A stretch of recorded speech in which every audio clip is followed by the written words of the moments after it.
Hello, everyone, and welcome back to Nightmare Narratives. I can picture some of you already in bed, maybe some of you just getting home from work. Wherever you are, whatever time it is, I'm glad you're here.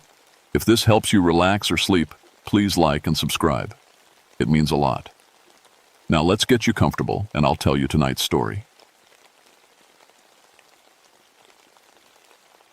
My name is David Songbird, but everyone calls me Dave.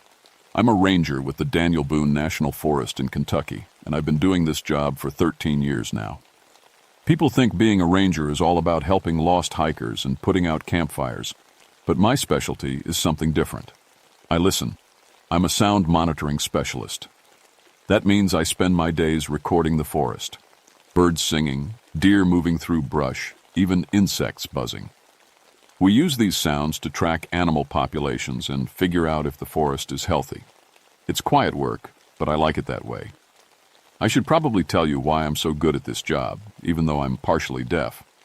When I was in the Army, an explosion went off too close to my position. Ever since then, my hearing hasn't been the same.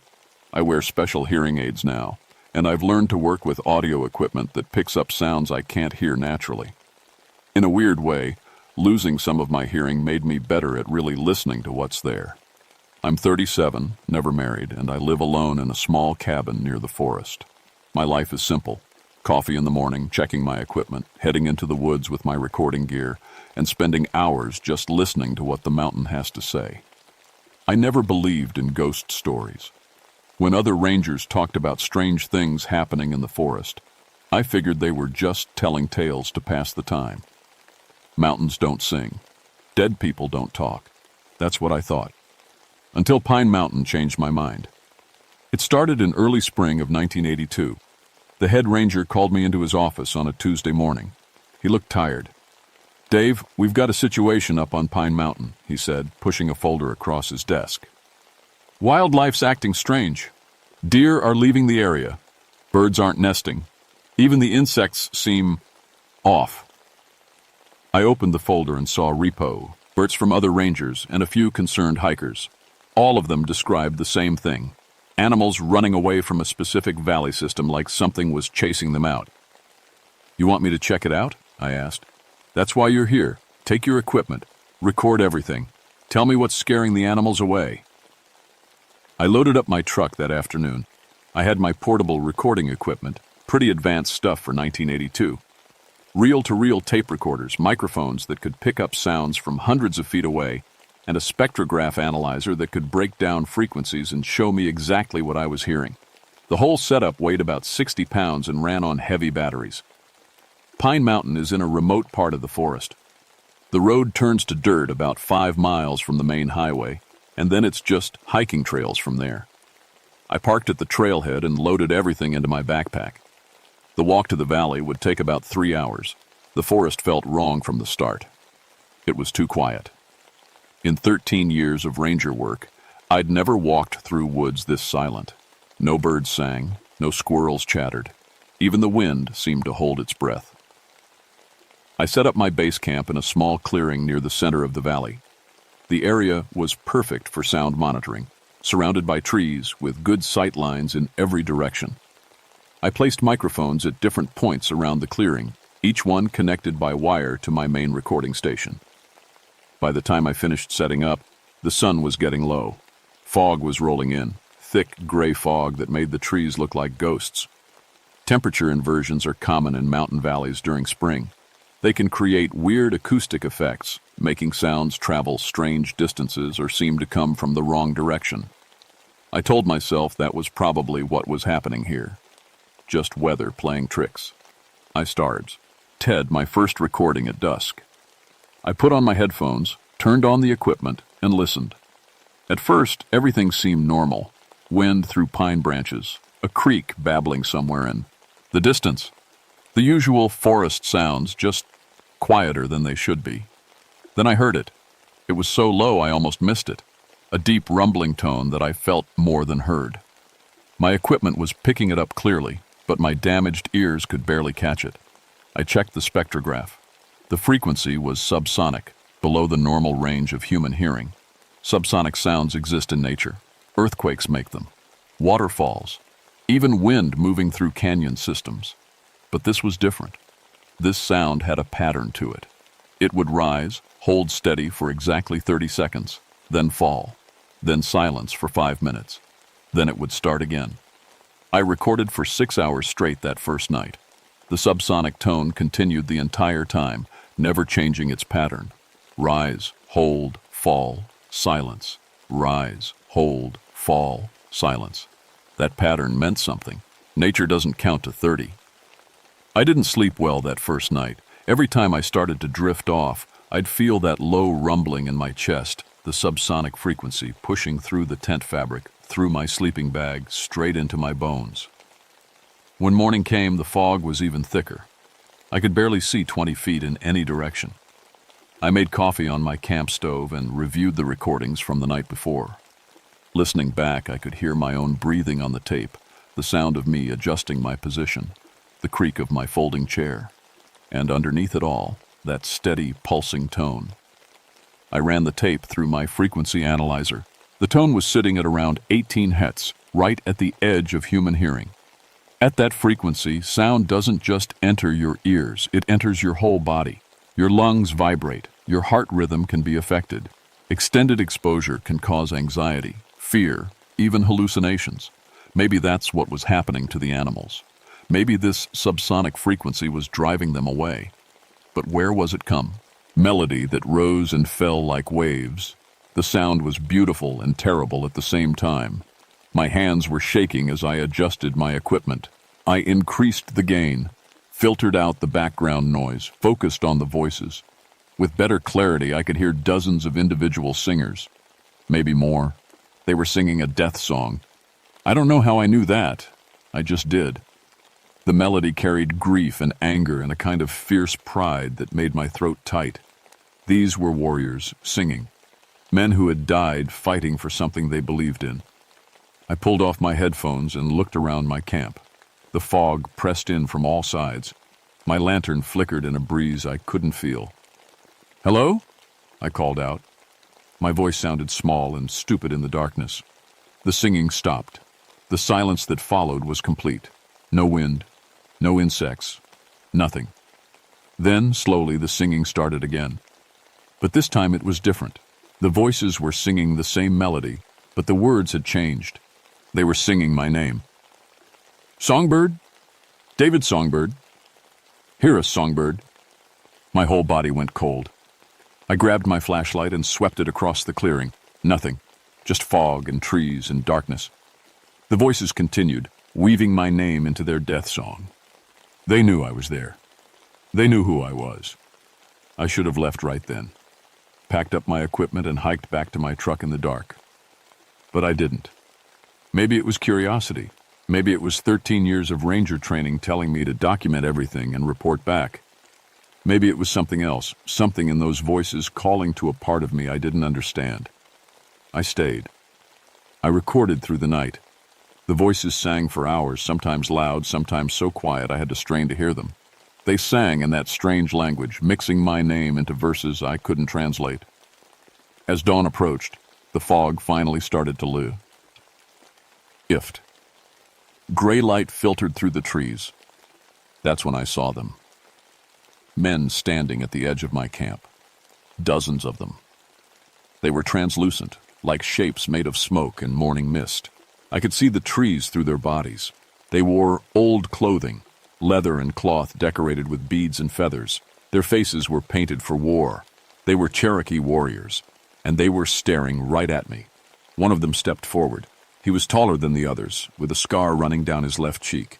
He opened his mouth, and I heard his voice both in my ears and through my headphones at the same time. "You hear us, Songbird. You are the first in many years." I couldn't move. Couldn't speak. I just sat there in my folding chair, surrounded by recording equipment and ghost warriors as the sun came up on Pine Mountain. The ghost faded as the sun rose higher. One moment they were there, translucent but visible. The next, they were just morning fog burning off in the light. But I knew what I'd seen. My recording equipment knew too. The voices were still on tape, still singing when I played it back. I should have left. Every rational part of my brain was screaming at me to pack up and get out. But I'd been a soldier before I was a ranger, and soldiers don't run just because they're scared. Besides, these warriors, whatever they were, hadn't hurt me. They'd just sung to me. I needed to understand why. I spent that day in the valley, reviewing my recordings and researching in the small notebook I always carried. I'd studied some Cherokee history when I first started working in these mountains. The Cherokee had lived here for thousands of years before they were forced west on the Trail of Tears in the 1830s. These mountains were full of their history. Pine Mountain had been a burial ground. I found references to it in my notes, a place where warriors killed in battle were laid to rest. The Cherokee believed that the spirits of warriors would protect the land even after death. But something had disturbed them. Something had woken them up and made them start singing again. That second night, I set up extra recorders. I wanted to capture everything. Audio from multiple angles, different frequency ranges, overlapping coverage. If these spirits were real, I was going to document them properly. The fog rolled in again at dusk, thick and cold. I sat in my camp chair with my headphones on and waited. The singing started earlier than before. As soon as the sun touched the horizon, I heard the first voice rise from the valley, then another, then dozens more, all joining in the same haunting melody. This time I could understand some of the words. My brain was adapting to the language, picking out patterns and meanings. They were singing about their homeland, about the mountains and rivers they'd protected, about the battles they'd fought to defend their people, and they were singing about being forgotten. The warriors appeared in the clearing as darkness fell, more of them than last night. They formed a circle around my camp, swaying to their own singing. Their translucent forms glowed faintly in the dark, casting no real light, but somehow visible anyway. The tall warrior with the scar approached me again. When he spoke, his voice came from everywhere at once, through my headphones, from the trees, from inside my own chest. The white men built roads over our graves. They cut down the sacred trees. They forgot we sleep here. We sing to call our brothers home. We sing to reclaim what was stolen. I found my voice. What do you want from me? You hear us. You must carry our message. Tell your people this land is sacred. Tell them we will not rest until it is respected. More spirits emerged from the forest. Warriors, yes, but others too. Women and children. Elders. An entire village of ghosts, all of them singing the same song. They walked through my camp like I wasn't there, passing through my equipment, my tent, through me. And they passed through my body. I felt their memories. I saw a village beside a river. Children playing in the water while their mothers worked nearby. I felt the warmth of a fire in winter, tasted food I'd never eaten, heard laughter in a language I didn't speak. I felt the joy of the hunt, the pride of the warrior, the love of family. Then I felt the soldiers coming. The visions hit me like punches. Guns firing, screams, blood in the river, families torn apart. The forced march west under armed guard. The cold, the hunger, the graves left along the trail, so many graves. And I felt the fury of the warriors who'd been killed defending their people. Warriors who'd been buried here in these mountains, who'd been promised their rest would be honored, their graves kept sacred. Promises that had been broken. I opened my eyes. When had I closed them? And found myself lying on the ground. My equipment was still running, capturing everything.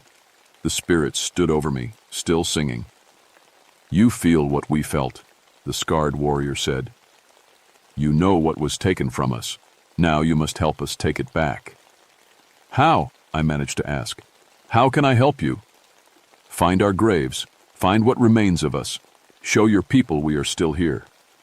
The singing grew louder, more intense. The subsonic frequencies I'd first recorded were building, creating a pressure in the air. The trees around my camp began to shake. Small rocks and pine needles lifted off the ground, floating in the charged atmosphere. The spirits weren't just singing anymore. They were exerting power, reclaiming their territory the only way they could, through supernatural force. Wait, I said, getting to my feet. You're scaring away the animals. You're disturbing the whole forest. We must. The animals flee, the white men will notice. They will come, and they will finally see. They will finally remember.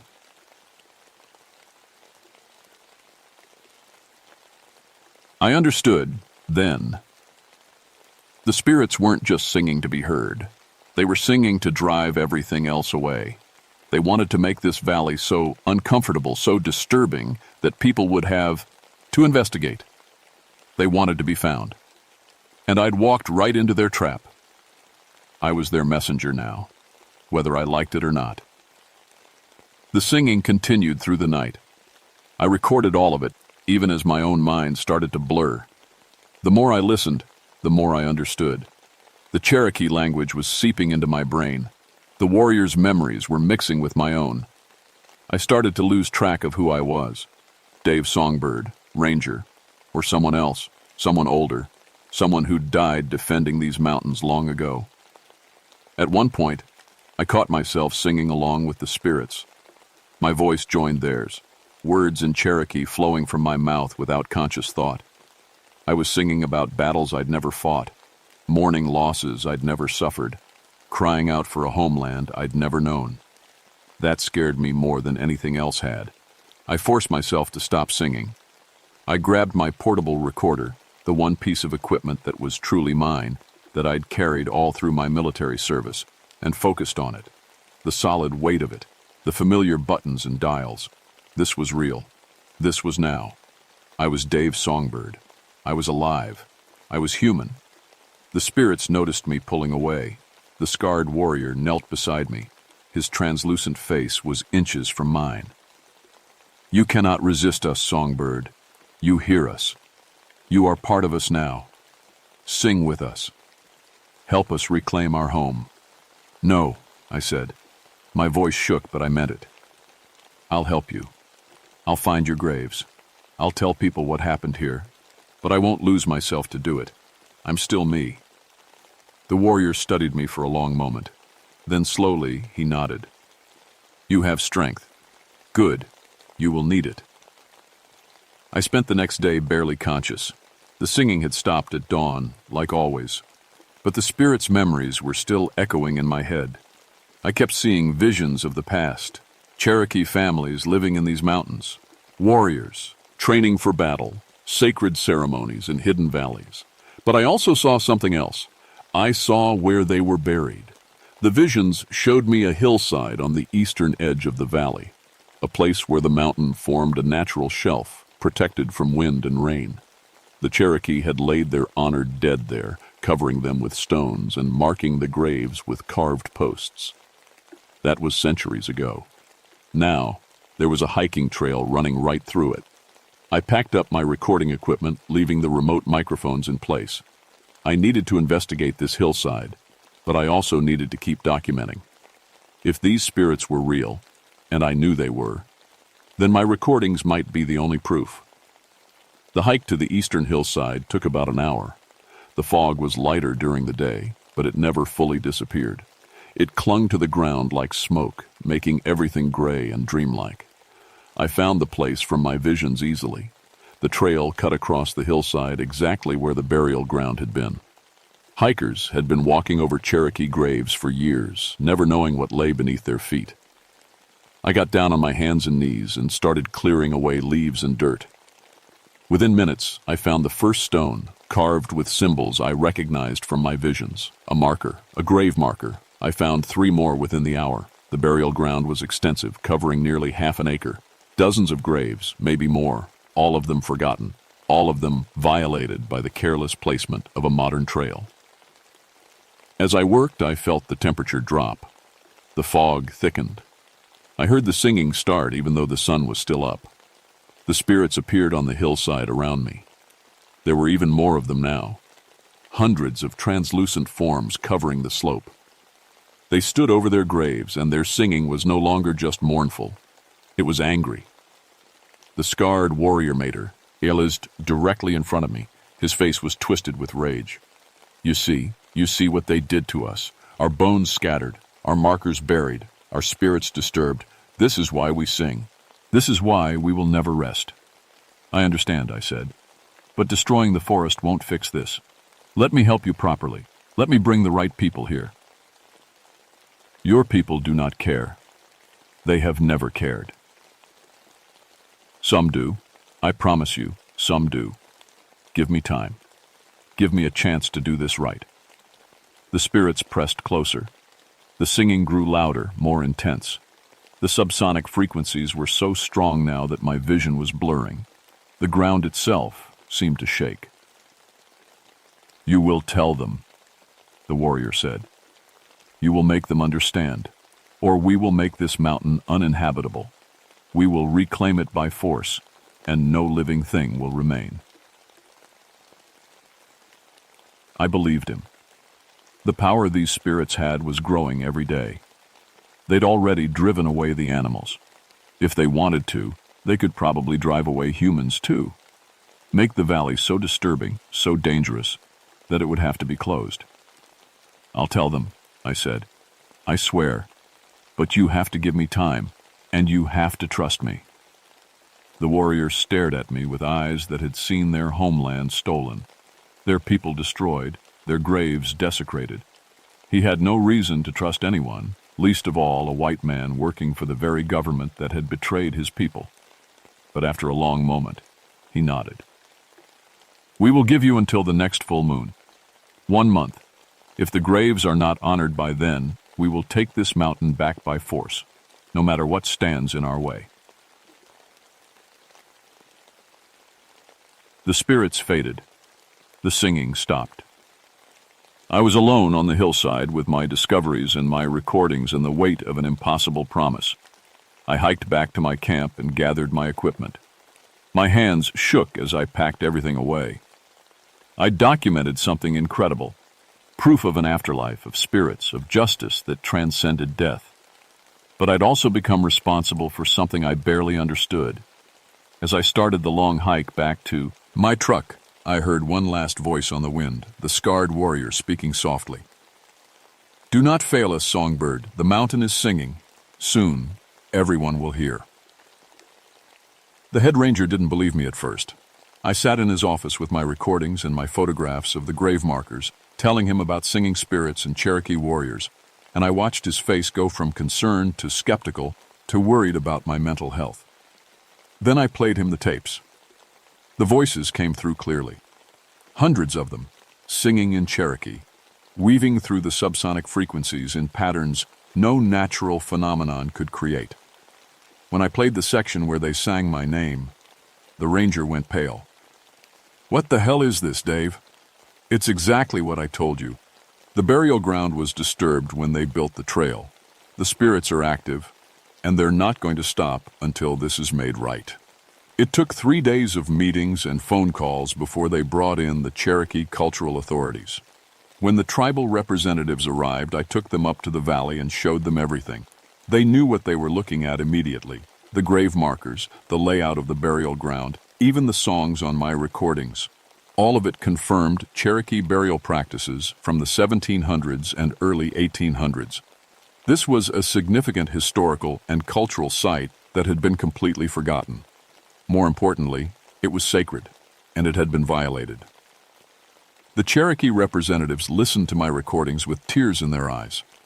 One elder, a woman named Mary White Deer, translated the songs for me. They're calling their brothers home, she said quietly. They're angry, yes, but more than that, they're heartbroken. They thought they'd been forgotten. They thought no one would ever remember them or honor what they did. The restoration project started within 2 weeks. The hiking chart. Ale was rerouted around the burial ground. Archaeological teams came in to properly map and document the graves. The Cherokee Nation sent representatives to perform ceremonies, proper ceremonies, with respect and reverence. I was there for all of it. I kept my recording equipment running, documenting everything. The subsonic frequencies gradually changed. The anger in the singing faded. New harmonics appeared, higher, lighter, almost joyful. On the night of the full moon, exactly 1 month after my first encounter, I set up my equipment one last time in the valley. The fog had cleared. The sky was bright with stars. The spirits appeared at midnight. There were even more of them than before. The entire village, hundreds of souls. But they looked different now, more solid, more peaceful. They stood on the hillside where their graves had been restored, and they sang a new song. It wasn't a death song anymore. It was a celebration. The scarred warrior approached me one last time. He looked younger somehow, less burdened. He placed a translucent hand on my shoulder, and I felt warmth instead of cold. You kept your promise, Songbird. We will not be forgotten. Our children will know we rest here. This is enough. Will you rest now? I asked. Will you finally be at peace? Soon. But first, we must say goodbye. The spirits gathered in a circle on the hillside. They began to sing together, all of them in perfect harmony. The sound was the most beautiful thing I've ever heard. It filled the valley, echoed off the mountains, rose up to the stars. I recorded every second of it. As the song reached its peak, the spirits began to fade, not disappearing, but transforming. Their translucent forms becoming light, rising up like embers from a fire. They drifted skyward, still singing, until they merged with the stars themselves. The last to go was the scarred warrior. He looked at me one final time and smiled. Thank you, brother. Then he was gone. The next morning, I checked my recordings. Every tape I'd made over the past month had been mysteriously erased, except for that final ceremony. The spirits' farewell song remained, preserved perfectly, like they wanted that memory to survive. I still work for the Daniel Boone National Forest. I'm 43 now, 6 years older than when this all started. My job hasn't changed much. I still monitor sounds, still track wildlife, still spend long days alone in the woods. But I've taken on additional responsibilities. I'm the official liaison between the Park Service and the Cherokee cultural authorities. I help identify other sites that might be sacred or historically significant. I teach training sessions on respecting indigenous history and recognizing signs of cultural importance. And I'm learning Cherokee.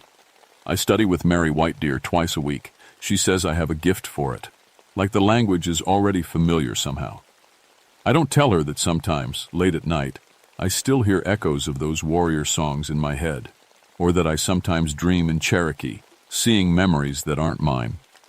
The valley at Pine Mountain is quiet now. The animals have returned. Birds nest in the trees. Deer graze in the clearings. The burial ground is marked and protected, with a new trail that leads visitors to an information board explaining the site's significance.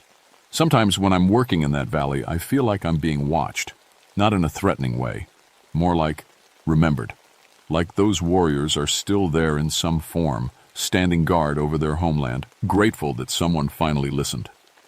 I've played the recording of their final ceremony for exactly 3 people, the head ranger, Mary White Deer, and one Cherokee elder who wept when he heard it.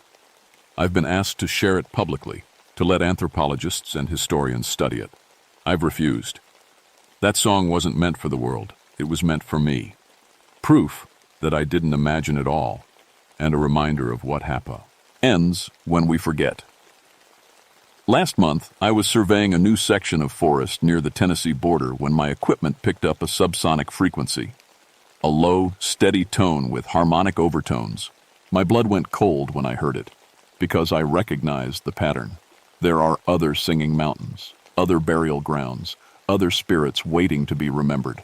I packed up my equipment and marked the location.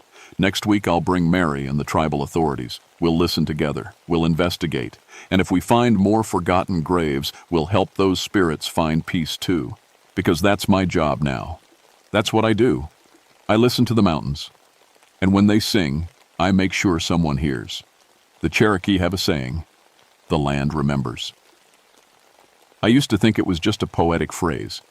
Now I know better. The land does remember. And sometimes when we forget to listen, it finds a way to remind us. All we have to do is pay attention to the songs.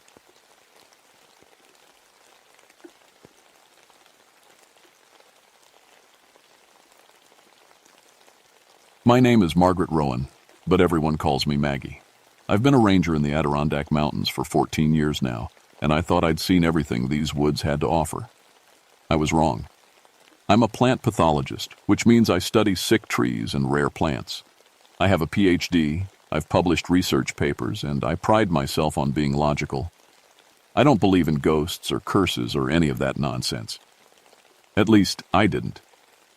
It was September 1977 when the assignment came in. A group of hikers had reported something strange about a tree deep in the forest, said it gave them nightmares, made their cameras stop working, made them feel like they were being watched. My supervisor laughed it off, but protocol said we had to check it out. So they sent me. I packed my gear on a Tuesday morning: soil sample kit, measuring tape, camera, compass, notebook. Everything I needed for a standard tree assessment. The tree was called the gallows oak, named after hangings that supposedly happened there centuries ago. I'd heard the stories growing up, local legends about a cursed tree that remembered the people who died on it. Stories to scare kids. Nothing more. The hike took me 5 hours, 8 miles from the nearest trail, deep into areas where few people ever go. The forest was beautiful that day, leaves just starting to turn gold and red. Birds sang, squirrels chattered, everything felt normal. Then I entered the clearing and everything went quiet. The gallows oak stood alone in a circular space about 50 feet wide. No other large trees grew near it, just grass and small shrubs. The oak itself was massive, maybe 400 years old, with a trunk so thick 3 people couldn't wrap their arms around it. Its branches spread wide, creating shadows that seemed darker than they should be. I approached with my camera. The first sign something was wrong came when I tried to key a picture. The camera clicked, but the flash wouldn't fire. I checked the battery, full.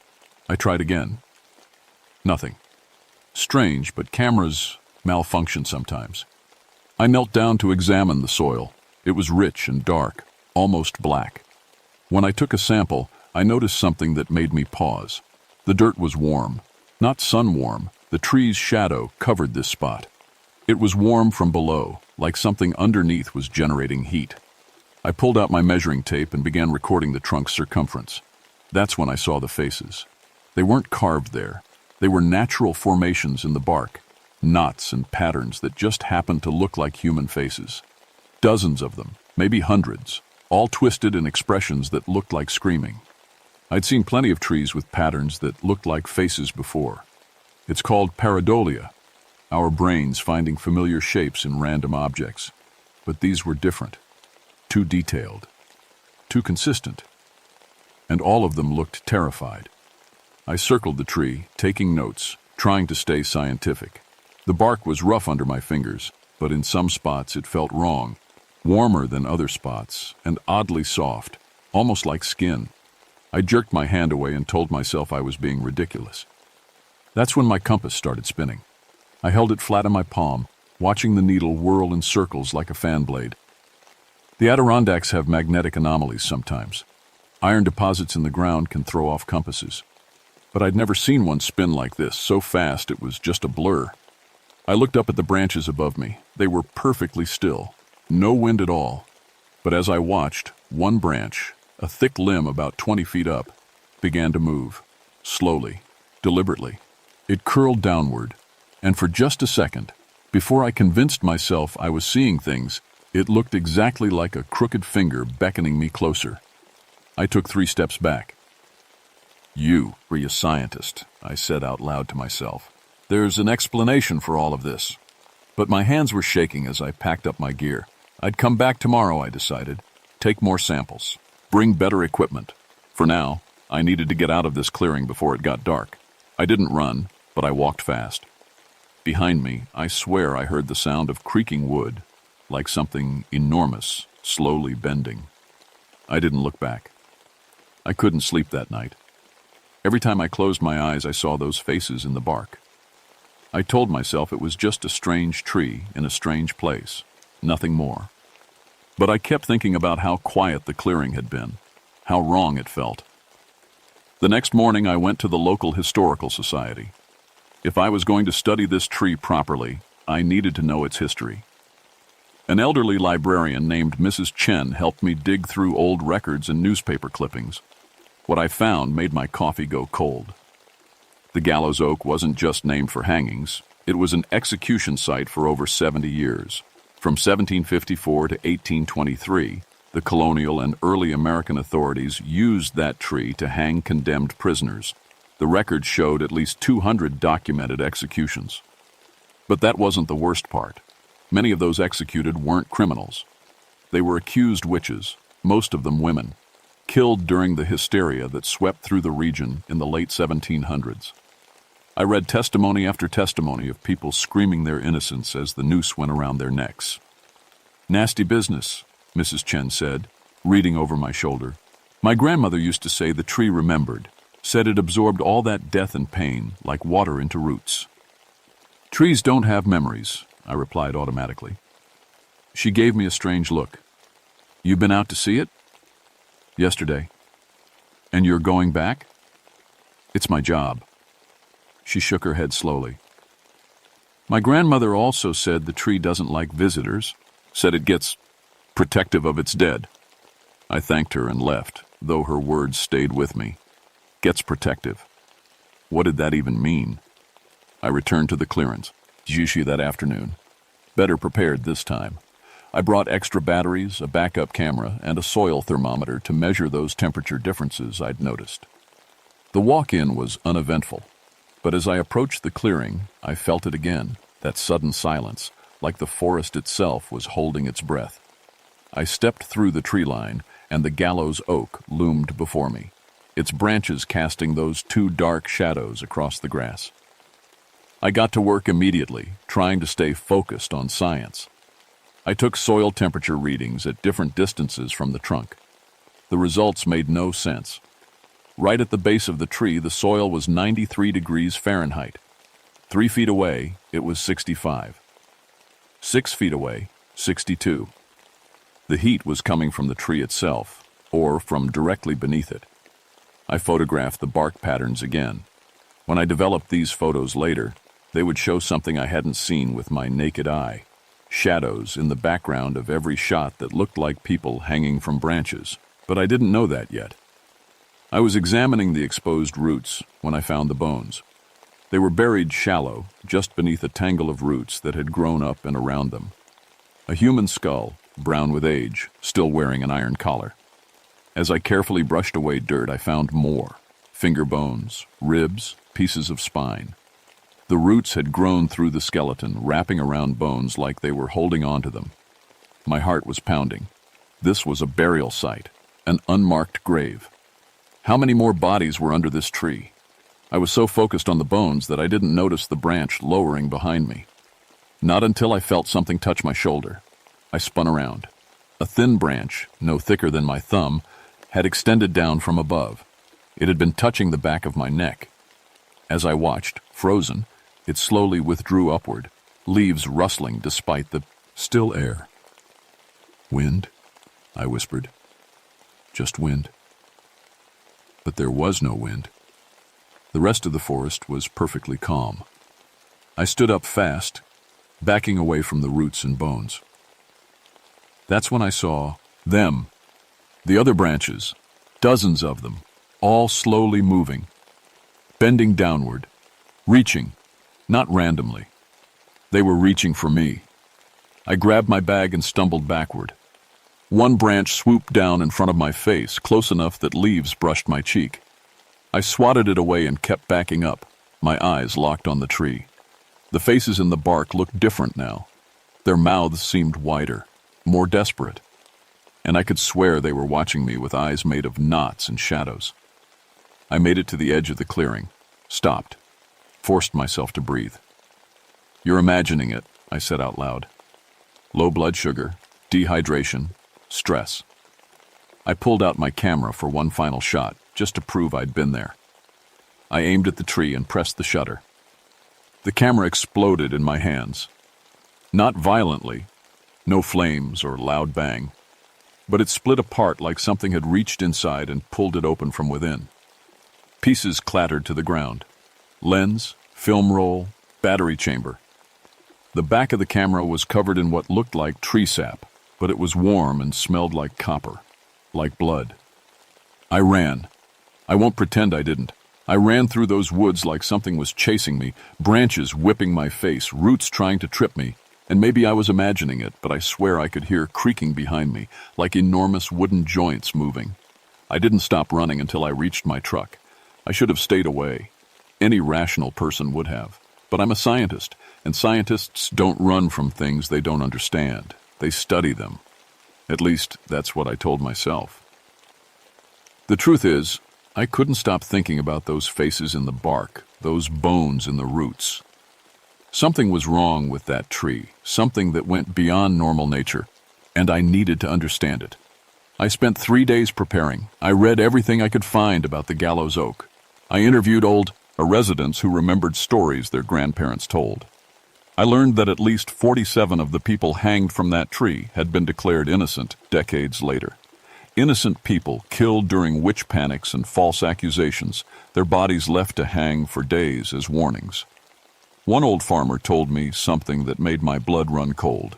My great-great-grandmother was hanged from that tree in 1797. She was a midwife. They said she cursed a baby that died during birth. Her last words were recorded in the trial documents.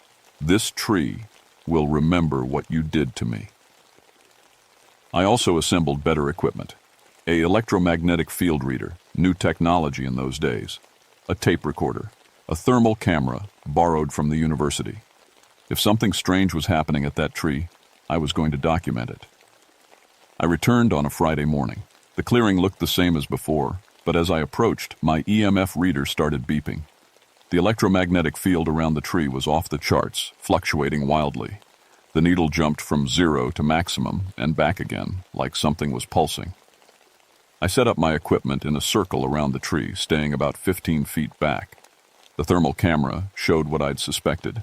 The tree trunk had hot spots all over it, some reaching over 100 degrees. But the pattern of heat wasn't random. It formed shapes.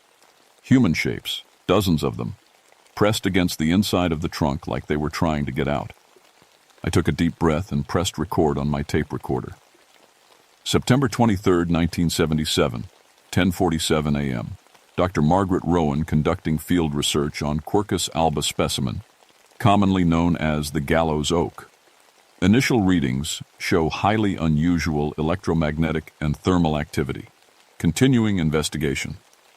I approached the tree slowly, watching for moving branches. They hung still today, but I didn't trust them. I knelt at the base and began digging carefully, looking for more bones. My trowel hit something metal after just a few inches. I brushed away dirt and found an iron shackle, old and rusted, still, locked around a wrist bone. "Multiple human remains confirmed," I said to the recorder. "Evidence of restraint devices. This appears to be a mass gravesite." That's when I heard the voice.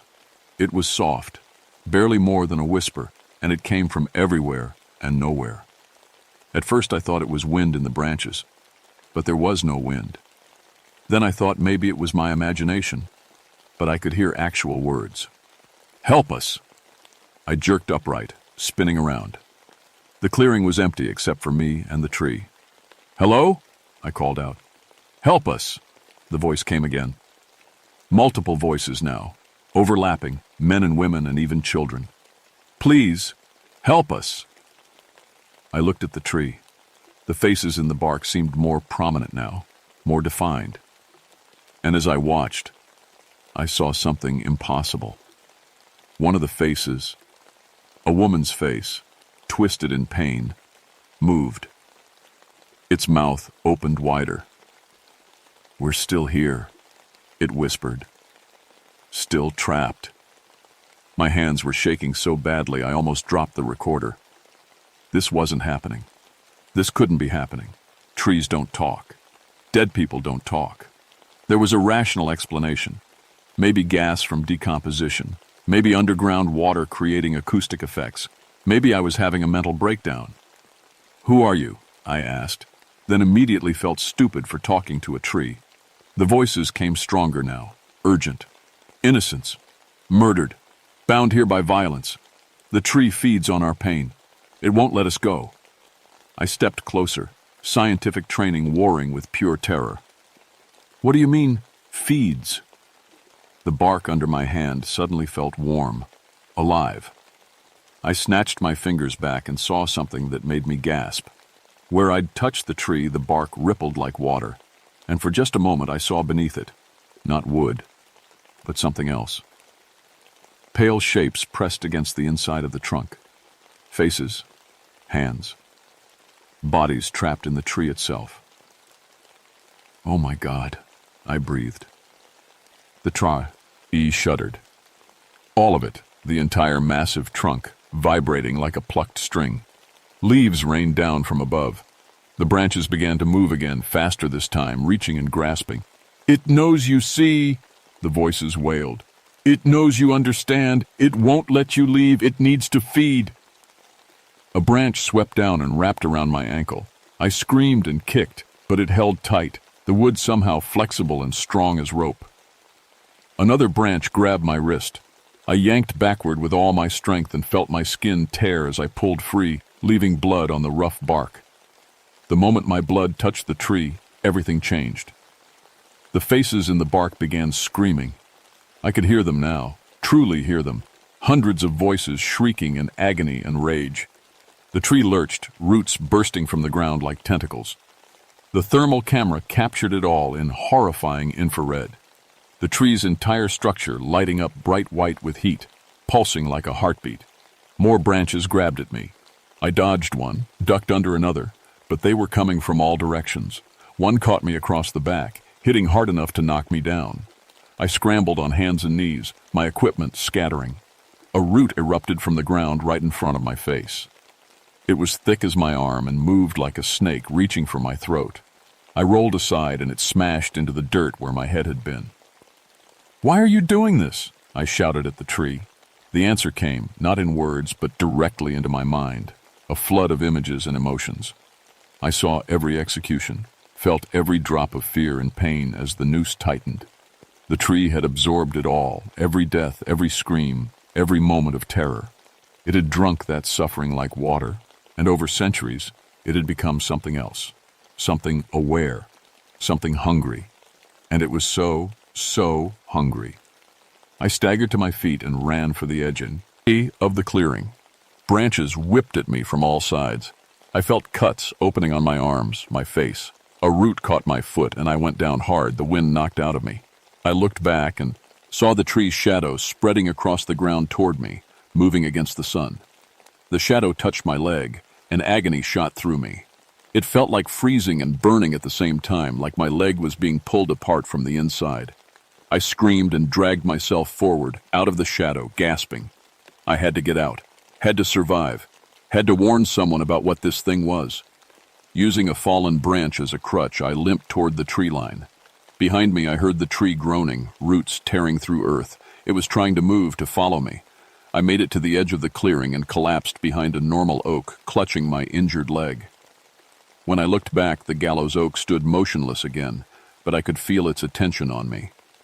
Watching. Waiting. And I knew with absolute certainty that I couldn't let this thing keep existing. Somehow, I had to destroy it. I didn't go home. Instead, I drove straight to the ranger station and pulled every file we had on forest fires, controlled burns, and how to safely fell dangerous trees.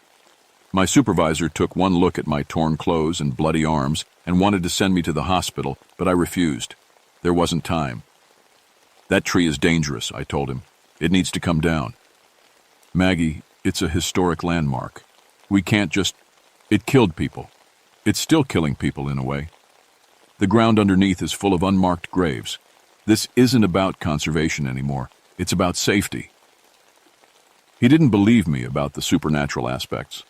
I didn't even try to explain that part. But the human remains were enough. He gave me authorization to conduct a safety assessment and possible removal if deemed necessary. I knew what I had to do. The tree fed on death and suffering had grown strong from it over centuries. But it was still a plant, and plants have weaknesses. Fire would be the most effective, but a blaze in these woods could spread and become catastrophic. I needed something more targeted. I spent the next day gathering supplies: a portable drill, copper stakes, salt water solution, herbicide, and, after a long debate with myself, road flares and a fire extinguisher. If things went wrong, I'd burn it. If things went really wrong, I'd try to contain the flames. I also brought something else. From the Historical Society, I'd obtained copies of the execution records, names, all the innocent people who died on that tree. If the voices were real, if those spirits were truly trapped, maybe knowing their names would matter. Maybe acknowledging them would help. I hiked in at dawn on Sunday, wanting as much daylight as possible. The forest was unnaturally quiet again as I approached the clearing, like every bird and animal had fled. The gallows oak stood waiting, and I swear it looked larger than before, its branches spread wider, its trunk thicker. "I'm here to help," I called out as I entered the clearing. "The innocent ones, I'm here to free you." The response was immediate. The electromagnetic field reader I'd mounted on my belt started screaming, the needle pinned at maximum. The temperature dropped 20 degrees in seconds, my breath misting in the sudden cold. The voices came, desperate and pleading. "Hurry! It knows! It's calling for strength! Hurry!" I didn't waste time. I moved to the trunk and began drilling holes deep into the heartwood. The drill bit kept jamming, like the tree was fighting me, the wood somehow moving to block the drill's progress. But I forced it through, drilling 8 holes in a circle around the massive trunk. Into each hole, I poured salt water mixed with concentrated herbicide.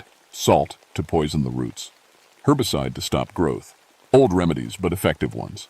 The tree screamed. I don't know how else to describe it. The sound came from deep inside the wood, a groaning, shrieking noise that vibrated in my chest. Branches thrashed overhead. Roots burst from the ground all around me, writhing like they were in pain. "I'm sorry," I said to the tree, "but you can't keep doing this. You have to let them go."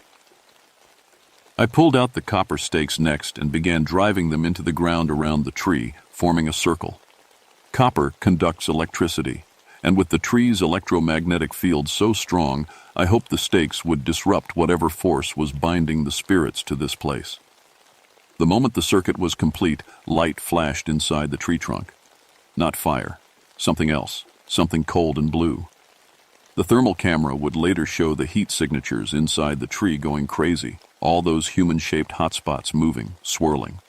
The faces in the bark became fully visible now, no longer just patterns but actual faces pushing through from inside. Dozens of them, hundreds, all screaming silently. I could see their eyes, could see the terror and pain trapped there for centuries. "Listen to me," I shouted over the noise. "I know your names. I know you were innocent." I pulled out the list and began reading. Sarah Winters, hanged 1797, midwife, innocent. Thomas Gray, hanged 1803, farmer, innocent. Rebecca Chen, hanged 1789, healer, innocent. With each name, the blue light grew brighter. The faces became clearer, and something else happened. The malevolent presence I'd felt from the tree, that hungry awareness, began to separate from the trapped spirits. I could feel the difference now.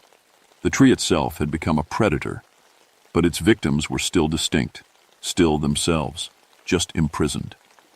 Margaret Stone, hanged 1776, innocent. John Little Bear, hanged 1781, innocent. The tree fought back. Branches crashed down around me, missing by inches. Roots grabbed at my legs. I kept reading names, kept acknowledging the dead, giving them recognition they'd never received. Elizabeth Moore, hanged 1795, innocent. A branch slammed into my shoulder, spinning me around. The list flew from my hands. I scrambled for it, but a root pinned my arm down. I struggled, feeling bones grind in my wrist. The tree was trying to add me to its collection. I could feel it, the pull, like it wanted to absorb me into that wooden prison with all the others.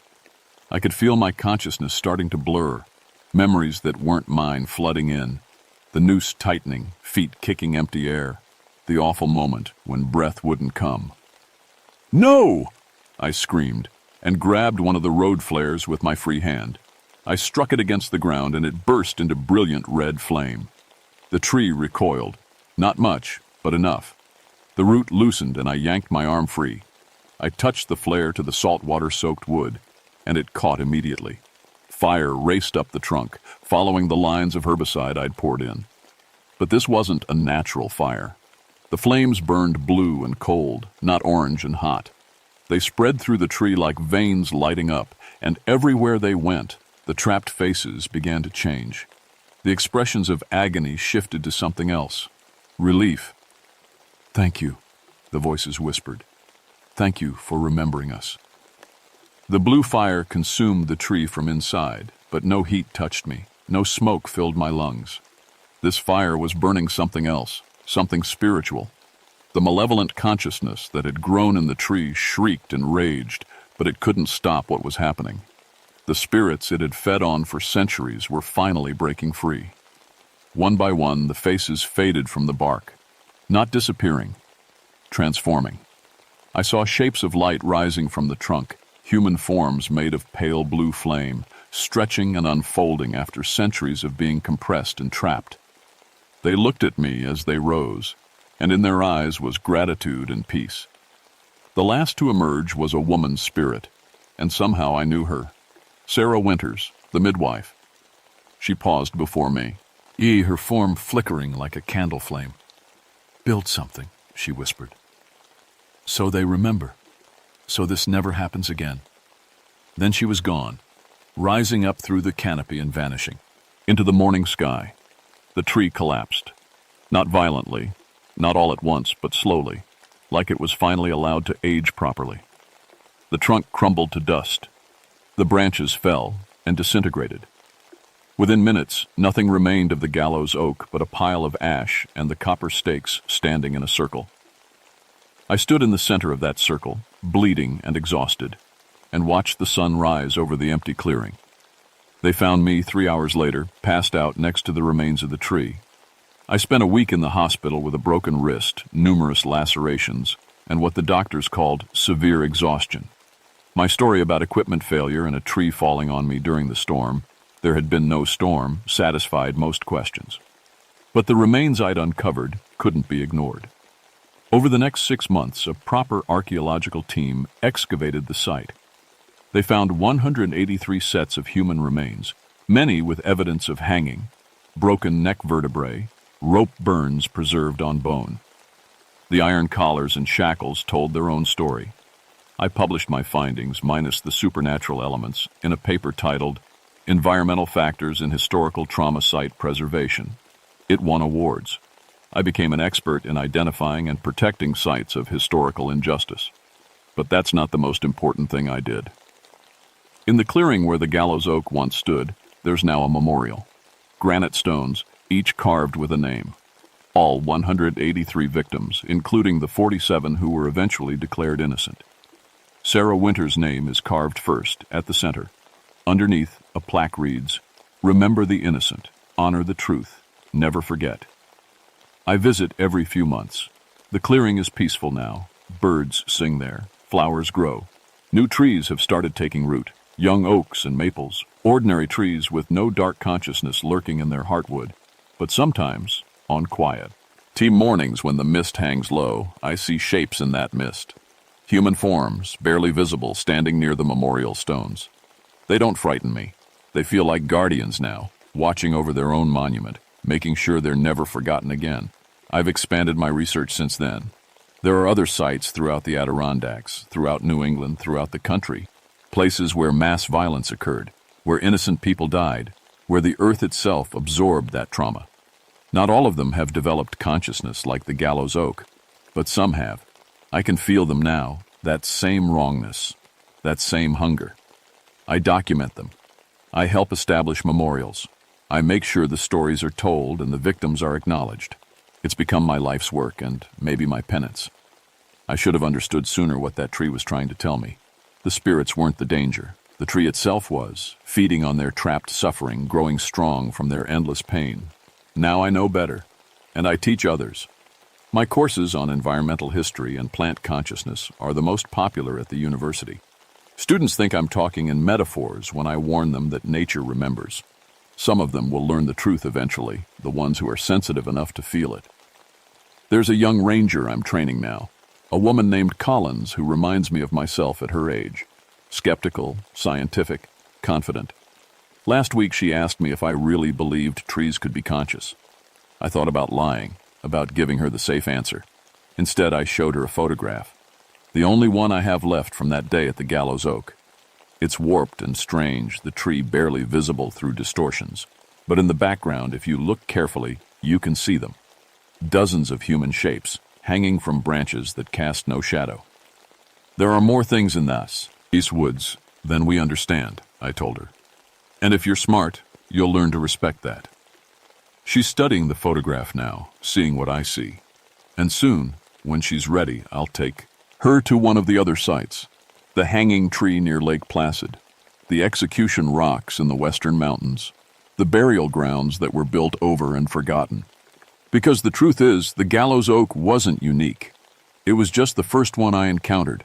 And somewhere in these ancient forests, in places where violence soaked into the soil and death fed the roots, there are others. Trees that remember, trees that hunger, trees that wait. And someone has to watch them. Someone has to make sure they don't claim any more victims. Someone has to remember the dead so they can finally rest. That someone is me. My name is Margaret Rowan, and I'm a ranger in the Adirondack Mountains. I used to study sick trees. Now I study trees that have made themselves sick by feeding on human suffering. And I won't stop until every spirit is free and every victim is remembered, even if it takes the rest of my life.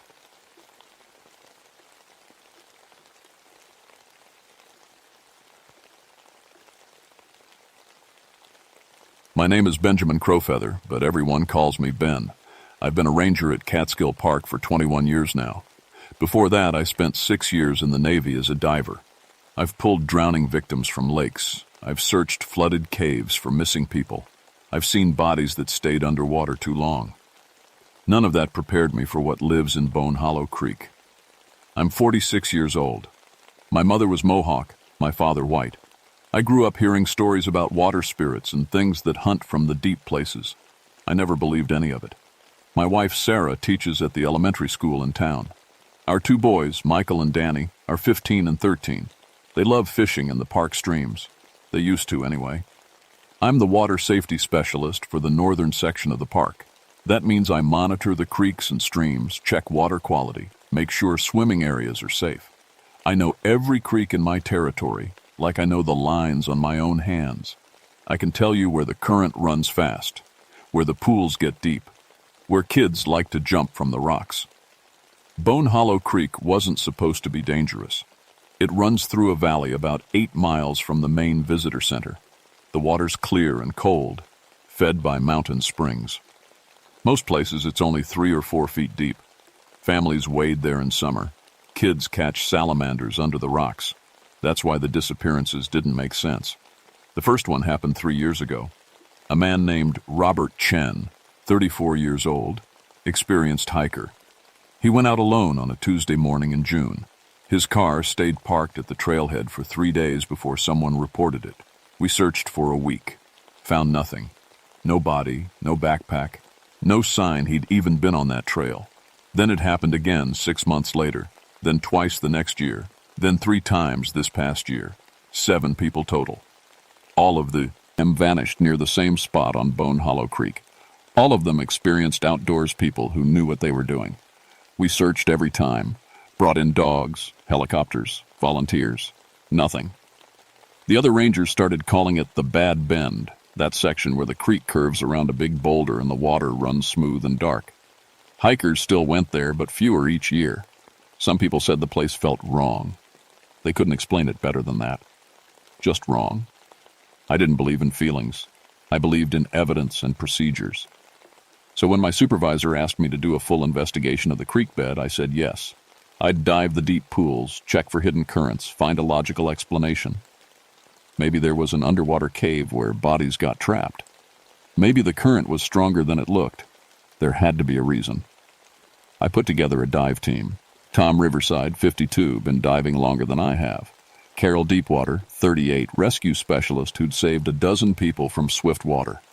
Both of them Park Service certified, both of them professionals. We planned the dive for a Wednesday in early September when the water would be calm.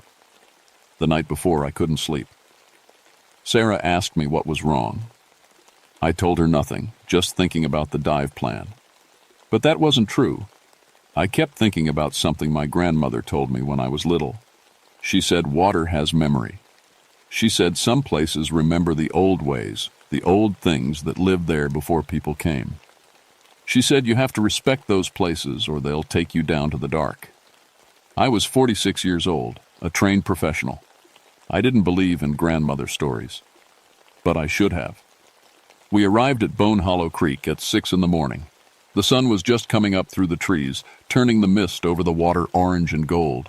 It looked peaceful, beautiful even. Tom unloaded the diving gear from his truck while Carol set up our safety ropes and communication system. The equipment was military surplus from my Navy days. Good quality, reliable. We had underwater cameras, rope systems, depth gauges, compasses. Everything we needed for a thorough search of the creek bottom. I did water quality tests first. That's standard procedure. The pH was off, more acidic than it should be. The mineral content was strange too, lots of calcium and something else I couldn't identify. I made notes in my log but didn't think much of it. Mountain water always has weird chemistry. How deep do you think it gets? Carol asked, looking at the dark pool near the boulder. Creek's only 4 feet most places, I said. Maybe 10 or 12 in the deep pools. Looks deeper, Tom said. He was right. The pool looked like it went down forever. But that was just the dark water playing tricks on your eyes. Had to be. We got into our gear. Wetsuits, tanks, masks. Tom would go first. I'd follow. Carol would stay topside as safety officer. Standard 3-person dive team protocol. We tested our communication system. Underwater radios that crackled and hissed but mostly worked. Radio check, Tom said into his mouthpiece. Loud and clear, Carol answered. Tom waded in first. The water came up to his waist, then his chest. Then he put his regulator in his mouth and went under. I watched his bubbles move away from shore, heading toward the deep pool. After 30 seconds, I followed him in. The water was colder than I expected. Even through the wetsuit, I could feel it pulling heat from my body. I kicked toward the bottom, 4 feet down, 5 feet, 6 feet. The bottom was covered in smooth rocks and sand, exactly what you'd expect in a creek. Tom's voice crackled in my ear. Bottom's normal here, moving toward the pool. I followed his bubbles. The creek bottom gradually sloped downward. 8 feet deep, 10 feet, 12 feet. The water got darker. My compass started acting strange, the needle swinging back and forth like it couldn't decide which way was north. Tom, you seeing anything unusual? I asked. No answer. Tom? Static. I kicked harder, following where I'd last seen his bubbles. The bottom dropped away suddenly, going from 12 feet to nothing. Just black water going down and down. My depth gauge started spinning. 20 feet, 30 feet, 50 feet. That was impossible. The creek wasn't supposed to be more than 15 feet anywhere. Carol, I said into my radio, I've lost Tom. Depth gauge is malfunctioning. Say again? Her voice was broken up by static. I've lost... My radio went dead. I was alone in dark water that shouldn't exist, looking for a partner who'd disappeared. The cold was worse now, seeping into my bones. I could see maybe 5 feet in front of my mask. Everything else was black. Then I saw the bones. They were arranged in a spiral on the creek bottom. Deer bones, I thought at first. But then I saw the skull. Human. And another one next to it. And more bones arranged in careful patterns around flat rocks that looked almost like altars. My heart hammered in my chest. I reached for one of the skulls. Needed to see if it was real or if the dark water was making me see things. Something moved in the corner of my vision. I spun around, kicking up silt from the bottom. Nothing there. Just dark water and my own panicked breathing inside the regulator. Then I saw Tom. He was deeper down, at least 60 feet if my eyes could be trusted. He wasn't moving. His arms floated at his sides like he was relaxed, but something was wrong with the way he hung in the water. Too still, too peaceful. I started swimming down toward him. Had to reach him. Hands grabbed my ankle. I looked down and screamed into my regulator. Tom was below me, yes, but Tom was also right here, gripping my ankle with fingers that were too long, too pale, too strong. Tom's face stared up at me through the murky way. But the eyes were wrong. Too big, too dark, reflecting light like an animal's eyes. Not Tom. Something wearing Tom's wetsuit. I kicked hard, panicking, all training forgotten. The thing held on. Its grip was like steel cables wrapped around my ankle. It started pulling me down, away from the surface, away from light and air and safety. My hand found the knife strapped to my leg. I pulled it free and slashed at the arm holding me. The blade hit something solid and bounced off. The thing didn't even flinch. It just kept pulling me down into the dark. I was going to die in this impossible water, dragged down by something that shouldn't exist. That's when I saw the others. More shapes in the deep water, pale and long and wrong. They moved through the darkness without tanks or masks, swimming like they'd been born underwater. One of them was dragging the real Tom deeper. His body was limp. Bubbles still came from his regulator, but slow. Too slow. I did the only thing I could think of. I hit the emergency release on my weight belt. The lead weights dropped away, and I shot toward the surface like a cork, the thing's grip finally breaking free. I came up gasping and choking, ripping the regulator from my mouth. Carol was there in seconds, grabbing my vest, pulling me toward shore. "Where's Tom?" she shouted. I couldn't answer. Couldn't breathe. Couldn't do anything but shake and stare at the dark water. Something had Tom. Something that lived in the impossible deep. Something that collected bones and wore the faces of the dead. And we just announced our presence by swimming right into its home. Carol dragged me onto the shore. I lay on the rocks, coughing up creek water, my whole body shaking. Not from cold, from terror. "Where is he?" Carol demanded. "Where's Tom?"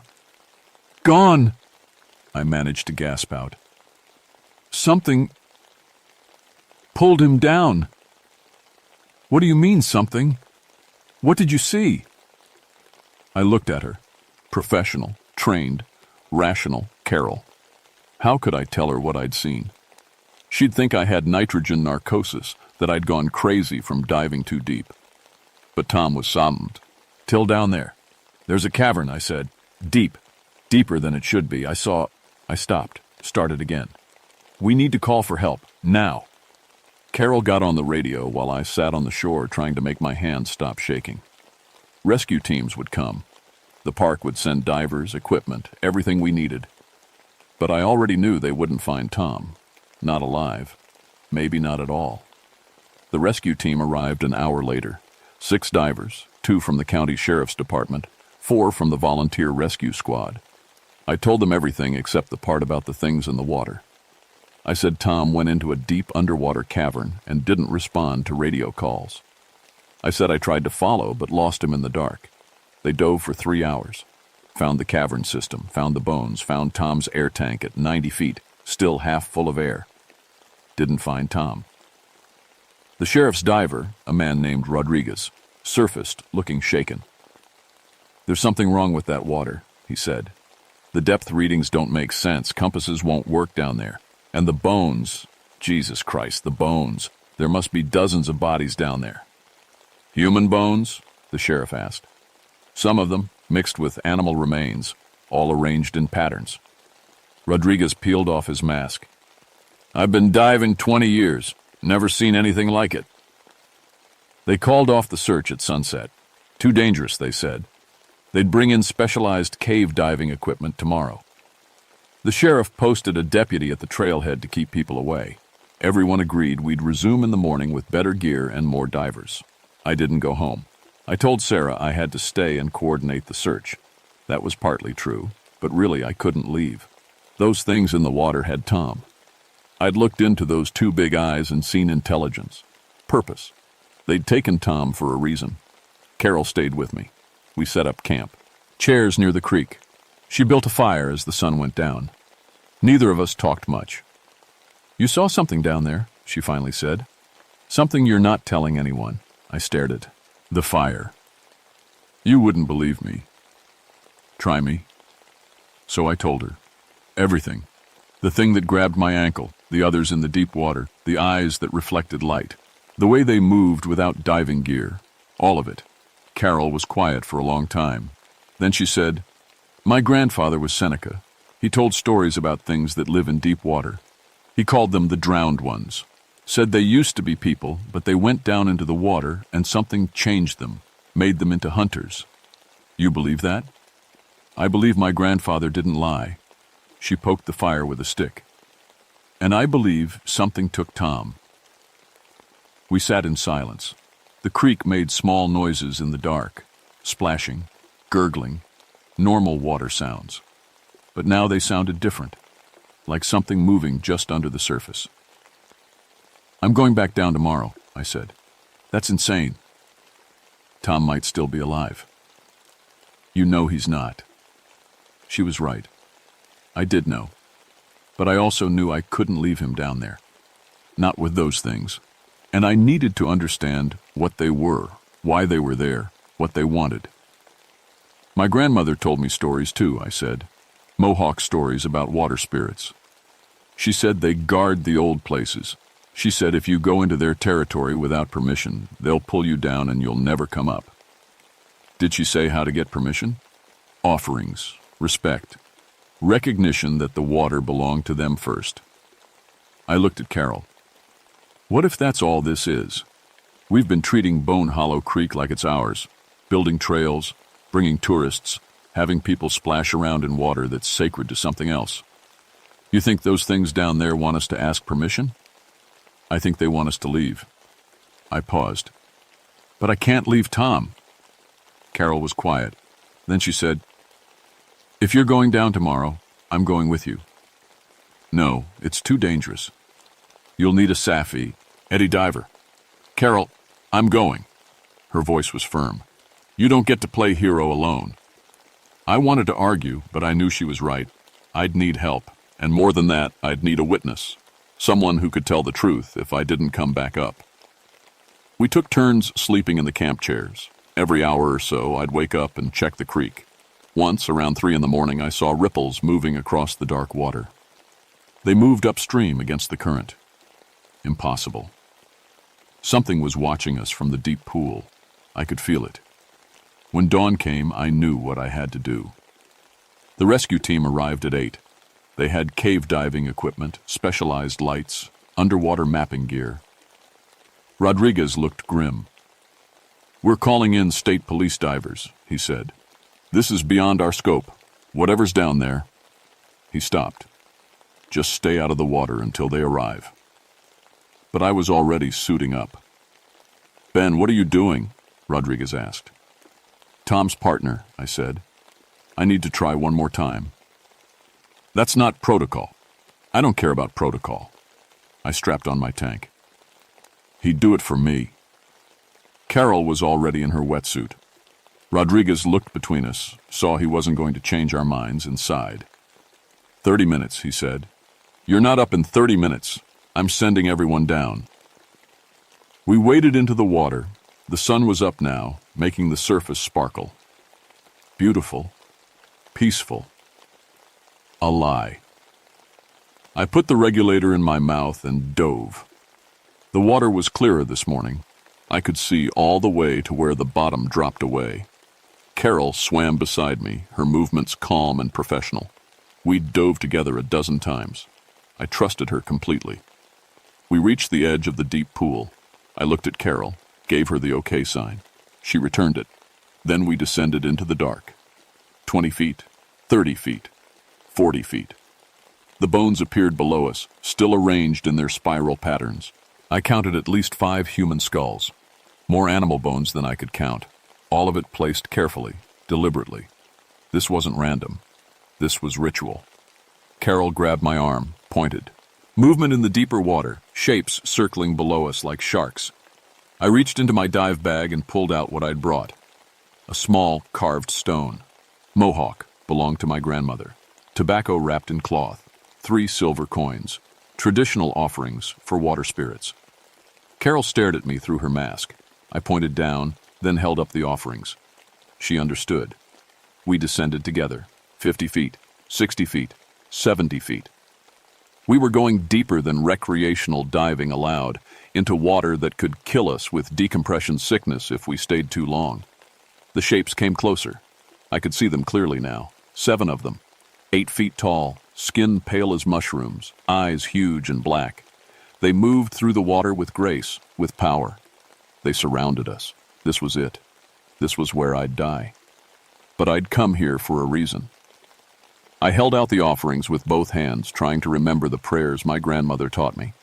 The words felt clumsy in my mind, half forgotten, but I said them anyway, in the old language she'd spoken. One of the creatures came closer. It moved right up to me, so close I could have touched it. Its face was almost human. Almost. The eyes were too large, the mouth too wide, the fingers too long. But there was intelligence there, understanding. It reached out with one pale hand and took the offerings. Then it turned and swam away into the darkness. The others followed, all except one. This one was smaller. It gestured for us to follow, then swam down. Deeper, into the cavern system where light couldn't reach. Carol grabbed my arm, shook her head. Too deep, too dangerous. But I had to know. I had to see. I followed the creature down. The cavern opened up into a huge underwater space. My dive light showed walls that stretched beyond sight. The water here was different, thicker somehow, darker, like swimming through liquid shadow. Carol stayed close, sit beside me. Our dive computers were beeping warnings. We were at 90 feet. We'd been under for 23 minutes. We had maybe 7 minutes before we'd need to surface or risk the bends. The creature led us around a corner into a smaller chamber, and there, arranged on a shelf of rock, were the bodies. Tom was there. I recognized his wetsuit. He wasn't moving. Beside him were 6 others, in various states of decay. The missing hikers, all of them preserved in the cold water, arranged carefully, like the bones above. This was their larder, their feeding chamber. I felt sick. Tom was dead. They'd drowned him and brought him here to eat later. All my hopes, all my stupid faith that I could somehow save him. Gone. Carol grabbed my shoulder, shook me, pointed at Tom. He was moving, just barely. His hand twitched. Bubbles came from his regulator in slow, weak streams. He was alive. I swam to him fast, Carol right behind me. Tom's eyes were open but unfocused. Hypothermia, probably. Maybe nitrogen narcosis. But alive. Somehow, still alive. I checked his tank, nearly empty. He had maybe 5 minutes of air left. Carol and I each took one of his arms, started pulling him up. The creature that led us down moved to block our path. I stared at it through my mask. It stared back. This was the moment.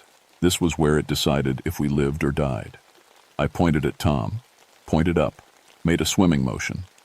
The creature didn't move. Then I did something crazy. I reached out and touched its arm.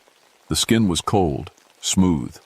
I felt the muscle underneath, the bone structure that was almost human, but not quite. I looked into those huge black eyes and I thought the words as clearly as I could. Please. He's one of mine, like I'm one of the waters. We're connected. Please let me take him home. The creature tilted its head. Then it made a sound. Not words exactly, but vibrations that travel. Ebbed through the water and into my chest. I felt them more than heard them. It swam past us, gestured for us to follow. It led us not up, but deeper into the cavern. My computer screamed. Warnings. We were at 100 feet. We'd been down for 27 minutes. We needed to surface now. But I followed. What choice did I have? The creature brought us to another chamber. This one was smaller, warmer. And there, in the center, were 3 smaller creatures. Young ones. Babies. They looked like tiny versions of the adults. Big eyes, pale skin, but with proportions that were almost cute. One of them swam over to me and touched my mask with one small finger. The adult creature, the mother I realized, made more vibrations. I understood somehow. She was showing me why they hunted here, why they took the bodies. They were feeding their young. This was their home, their territory, their right. I looked at Tom, unconscious between Carol and me, looked at the young creatures, looked at the mother. An idea formed. Crazy, impossible, but maybe the only way out. I pointed at the young, made a protective gesture with my arms, pointed up at the surface, made walking motions with my fingers, showed lots of people coming. Then I pointed at Tom, at Carol, at myself, showed us leaving, showed us keeping people away. The mother creature watched me. I couldn't read her expression, but I felt her intelligence working, understanding what I was offering. Protect your young from humans. In exchange, we take our dead and leave. No more hikers, no more divers, no more people swimming in her hunting grounds. The mother creature looked at me for a long moment. Then she reached out and touched my chest, right over my heart. The same gesture I'd made to show protection. Agreement. She swam past us, back toward the upper chamber. We followed, dragging Tom between us. My computer was screaming. We'd been down for 31 minutes at depths that could kill us. We needed to get to the surface immediately. The mother creature led us to a different passage, one that angled up more steeply. A shortcut. She'd just given us a way out. Carol and I kicked hard, pulling Tom with us, up and up, following the passage. I could see light above now, the surface, safety. We broke through into sunlight at 34 minutes. Rodriguez was in the water instantly, grabbing Tom, pulling him toward shore. Other divers took Carol and me. They hauled us onto the rocks. Tom wasn't breathing. Rodriguez started CPR. Chest compressions. Rescue breathing. 30 seconds. 1 minute. 2 minutes. Tom coughed. Water came out of his mouth. He gasped, choked, breathed. Jesus Christ, Rodriguez said. How is he alive? I didn't answer. I just lay on the rocks, breathing, alive, knowing what I'd done. I'd made a deal with the things in the water, and now I had to keep it. They airlifted Tom to the hospital. Severe hypothermia, decompression sickness, pneumonia. But alive. Against all odds, alive. He stayed in the hospital for 2 weeks. The doctors called it a miracle. Carol and I told the same story. We'd found Tom in an underwater cave system. We'd brought him up, that was all. We didn't mention the creatures, didn't talk about the bodies or the bones or the deal I'd made. What would be the point? Who would believe us? The state closed Bone Hollow Creek to all public access. Too dangerous, they said. Unexplored cave system with deadly deep water. They put up fences and warning signs. The area became restricted. I made sure it stayed that way. Every week, I hike to the creek. I check the fences, make sure the signs are up, keep people away. And I leave offerings at the water's edge. Tobacco, coins, small carved stones, traditional Mohawk gifts for water spirits. I've seen her twice more. The mother creature. She surfaces sometimes near the big boulder just for a moment, her huge eyes watching me, making sure I'm keeping my promise. I am. I've started teaching my sons about the old ways. Michael and Danny need to understand that some places belong to others, that the woods and waters were here long before people, and things lived here that never left. They need to know how to respect those places, how to give offerings, how to keep the peace. Because someday, I'll be too old to make the weekly hikes. And someone needs to keep the creatures in Bone Hollow Creek safe from humans. Keep humans safe from them. Tom never dove again. He left the Park Service, moved to Arizona, somewhere far from deep water. He doesn't talk about what happened. I don't blame him. Sometimes I wake up at 3 a.m, remembering those huge black eyes, those 2 long fingers, that cold touch on my ankle. Some things you never forget. Carol understands. She hikes with me sometimes, helps maintain the restricted area. We don't talk about it much, but sometimes standing at the edge of the creek, she'll say, "They're still down there." And I'll say, "Yeah, they are." Sarah knows something happened that day. I came home different, she says. More careful, more aware. I've tried to explain it to her, but how do you tell your wife that monsters are real? That they're not evil, just different? That you promise to protect them? Instead, I teach our sons. I show them the old prayers. I tell them grandmother's stories. I make sure they understand that the world is bigger and stranger than they think. That some places have rules we didn't make. That respect and understanding matter more than conquest. The official report says Tom survived a diving accident in an unmapped underwater cave system. It says the area is permanently closed due to extreme danger.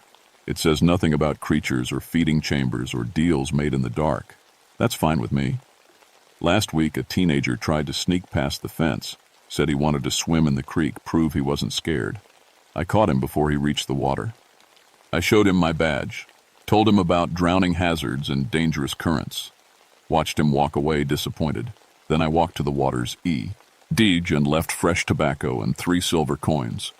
The water rippled. Not from wind, from below. She knew I'd kept my promise, and she kept hers. The people stay away. Her children are safe. The creek remains peaceful. And sometimes, late at night, when I can't sleep, I stand at my window and think about the deep places in the world. The places we don't understand. The places that remember. I think about the creatures who live there, raising their young in the dark water, hunting when they need to, existing in a world we stumbled into without permission. And I'm glad I made that deal. Because some things deserve to exist, even if they terrify us. Some places deserve to stay wild and dangerous, and some boundaries need to be respected. I learned that in the dark water of Bone Hollow Creek. And I'll keep that lesson until the day I die. The creek is still there. The creatures are still there. And I'm still keeping watch. That's my job now. Not just as a ranger, as something more. A keeper of boundaries. A guardian of the agreement between our world and theirs. I never believed in water spirits until I dove into Bone Hollow Creek. Now I believe. And I keep my promises.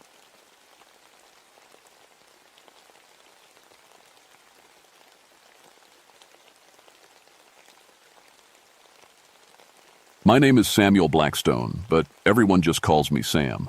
I've been a ranger at Monongahela National Forest for 16 years now, and before that, I spent 8 years working coal mines in Kentucky.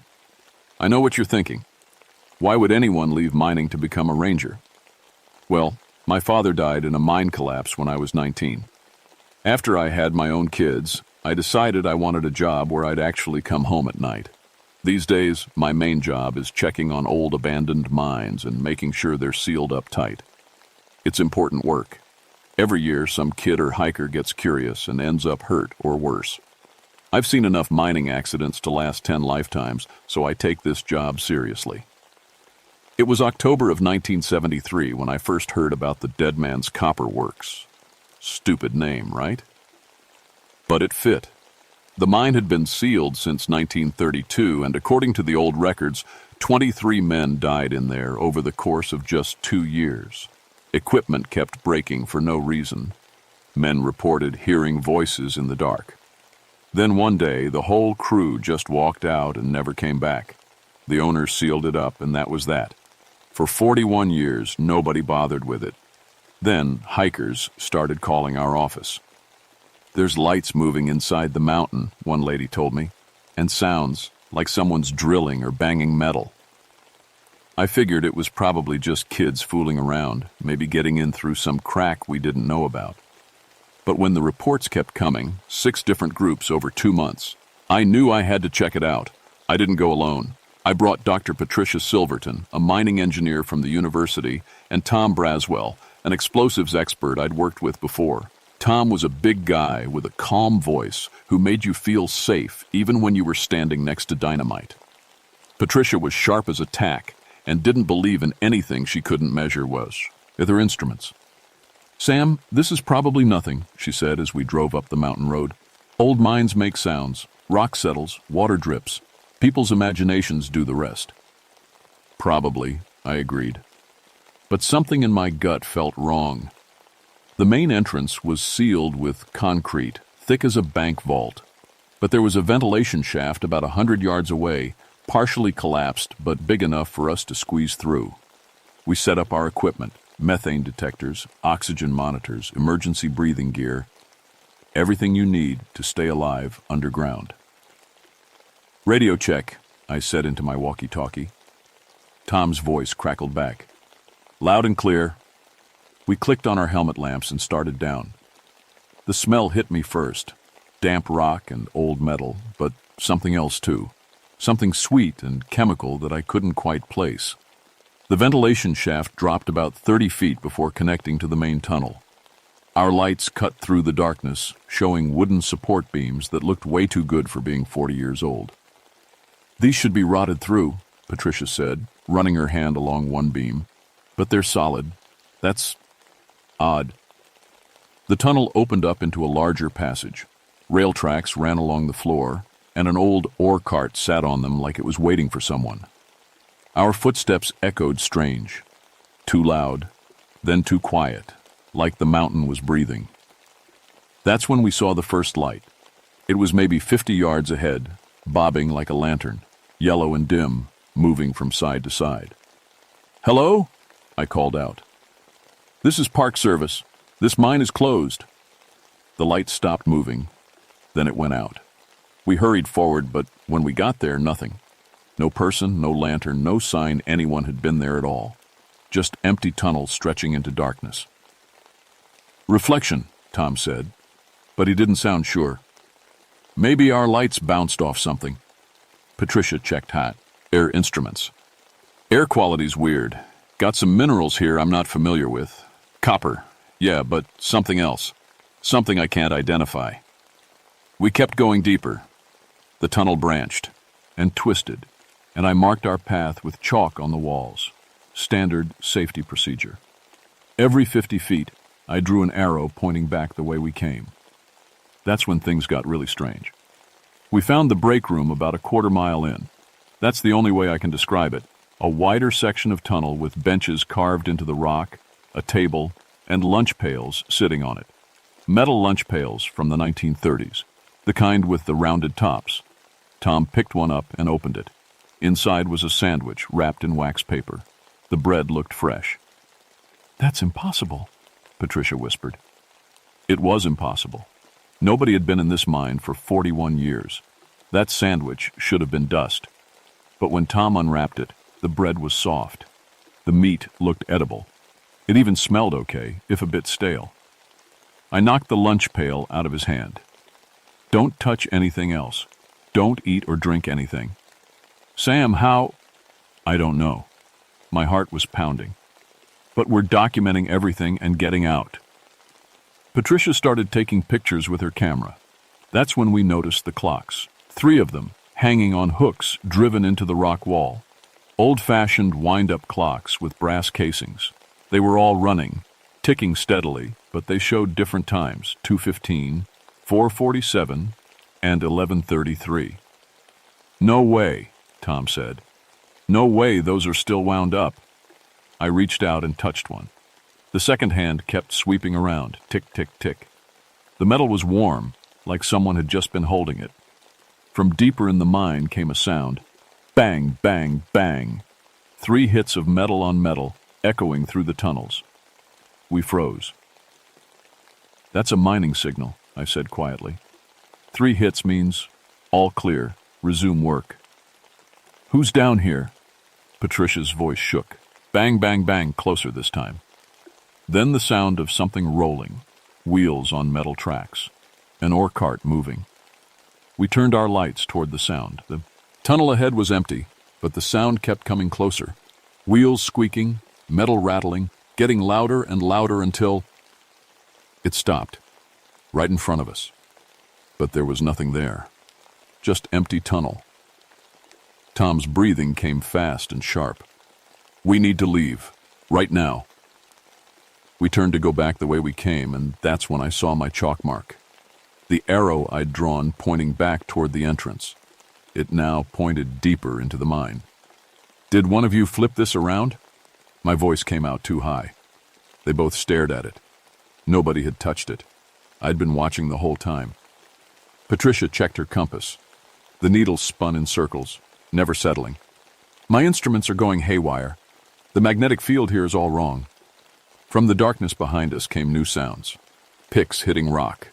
Men talking, their voices low and muffled like they were coming through water. A laugh that cut off too quick. "Those are miners," Tom said. "Those are men working." We started walking fast, not quite running, but close. I drew new arrows on the walls, trying to mark our way out. The tunnel seemed longer than before, stretching on, and the sounds followed us. Boots on stone, metal clanging, voices calling out words I couldn't quite hear. Then we saw them. At first, just shadows moving at the edge of our light, but as we got closer, they got clearer. Men in old work clothes swinging picks at the rock face, except the picks passed right through the stone, never hitting, never making contact. The men moved like they were underwater, slow and jerky. One of them turned toward us. His face was gray, his eyes empty holes. He raised one hand and pointed down a side tunnel. Patricia screamed. We ran. I don't care how experienced you are, how many years you've worked underground. When you see something like that, you run. Our lights bounced crazily as we sprinted through the tunnels. Behitin and us came the sound of footsteps. Dozens of them, keeping pace. I nearly fell over something on the ground. When I looked down, my blood went cold. It was our equipment, the extra oxygen tank we'd left at the entrance. But we hadn't reached the entrance yet. We were still deep in the mine. "How is our gear here?" Tom gasped. Patricia grabbed my arm. "Look at the wall." Written in chalk, in handwriting, I recognized. Because it was mine. "Turn back. They don't want you to leave." I hadn't written that. I would never write that. The footsteps behind us stopped. In the silence, we heard something worse. A low, scraping sound, like someone dragging chains, and breathing, heavy and wet, coming from every tunnel at once. "The ventilation shaft," I said. "We find the shaft, and we climb out. Stay together. Don't stop for anything." We started moving again, but the tunnels had changed. Passages I didn't remember opened up on both sides. The rail tracks split and merged in ways that made no sense. And everywhere we looked, more of them. Ghost miners standing in the darkness, watching us with those empty eyes. One stepped into our path. He wore a foreman's cap and held a clipboard. His mouth moved like he was talking, but no sound came out. Then he pointed at Tom and made a mark on his clipboard. Tom went pale. Did he just check me off a list?" The foreman nodded slowly. Then he pointed at a side tunnel and started walking. After 3 steps, he turned back and gestured for us to follow. It wasn't a request. "Don't," Patricia said. "Don't go with it." But Tom was already moving, like his legs were walking without his permission. I can't stop. Sam, I can't." I grabbed his arm and pulled hard. For a second, he kept walking, dragging me with him. Then something snapped and he stumbled backward, gasping. The foreman's face twisted with anger. He raised his clipboard and slammed it against the rock wall. Bang, bang, bang. The 3-hit signal. All around us, the ghost miners stopped what they were doing and turned toward us. Dozens of them, maybe more, Philly, along every tunnel. They started walking, slow and steady, closing in from all sides. "Run," I said. "Run!"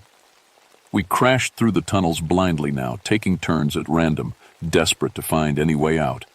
The ghost miners followed, never hurrying but never stopping, always just behind us.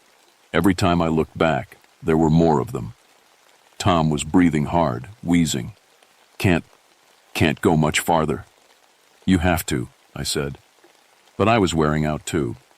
We'd been down here for over an hour and the air felt wrong, thick and heavy despite what our instruments said. We stumbled into a large chamber and I nearly cried with relief. Mining equipment sat everywhere. Drills, carts, tools all neatly arranged. And in the center, a metal cage elevator. "The main shaft," Patricia gasped. "We can ride up." We ran to the elevator.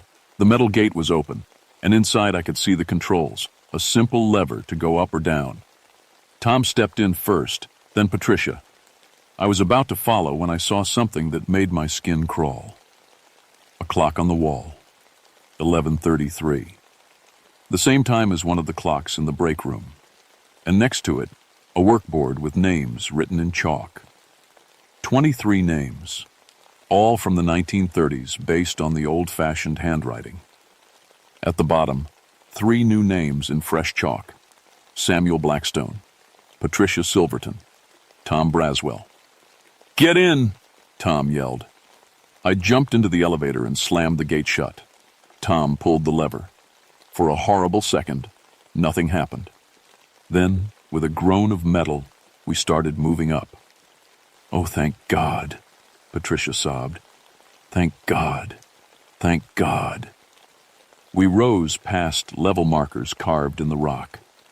300 feet, 250 feet, 200 feet. We were going to make it. We were going to. The elevator stopped with a jerk, 150 feet down. Tom yanked the lever. Nothing. He yanked it again and again. "Come on." Then we started moving, down, back into the mine. "No!" Tom poured, landed on the controls. "No, no, no, no!" The elevator picked up speed, dropping fast, too fast. We held on as it plunged past the main level, past where we'd gotten on, going deeper than we'd been before. The rock walls blurred past until, slam! We hit bottom hard enough to knock us off our feet. The gate swung open by itself. Beyond it, a tunnel I'd never seen, lit by electric lights that hummed and flickered. And at the far end, dozens of ghost miners stood waiting. The foreman was at the front, tapping his clipboard. "We can't go out there," Patricia said. But the elevator floor was tilting, tipping us toward the door. The walls seemed to push inward, forcing us out. We had no choice. We stepped into the tunnel, and the elevator gate slammed shut behind us. When I looked back, the cage was gone. Just solid rock wall. The foreman gestured for us to follow. This time, our legs moved whether we wanted them to or not. We walked like puppets, unable to stop, marching in line with the ghost miners. They led us to a massive chamber carved from raw copper ore. The walls glowed in our lamplight, orange and red and green where the metal had oxidized. Tools lay scattered across the floor, picks, hammers, drills. The foreman pointed at them, then at the walls. His meaning was clear. He wanted us to work.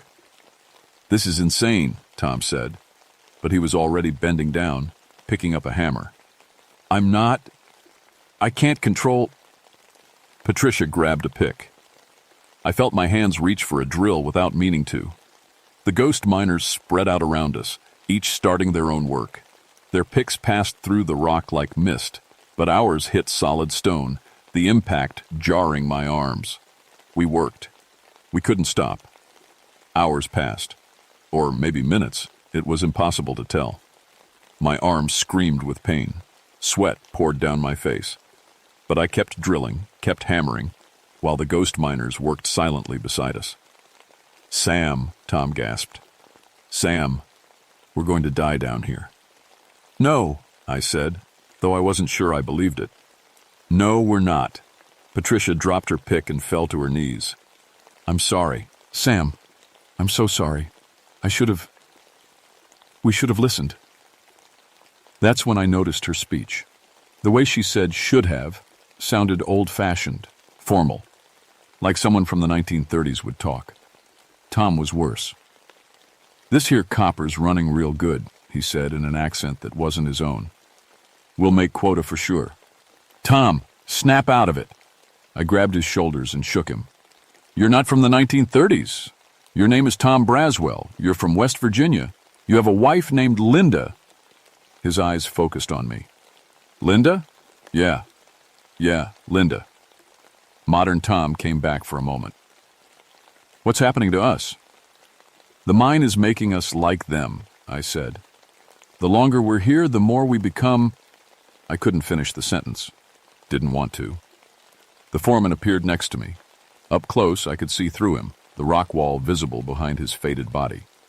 He held out his clipboard, and I saw the work order. Date, November 3rd, 1932. Goal, 500 tons of copper ore.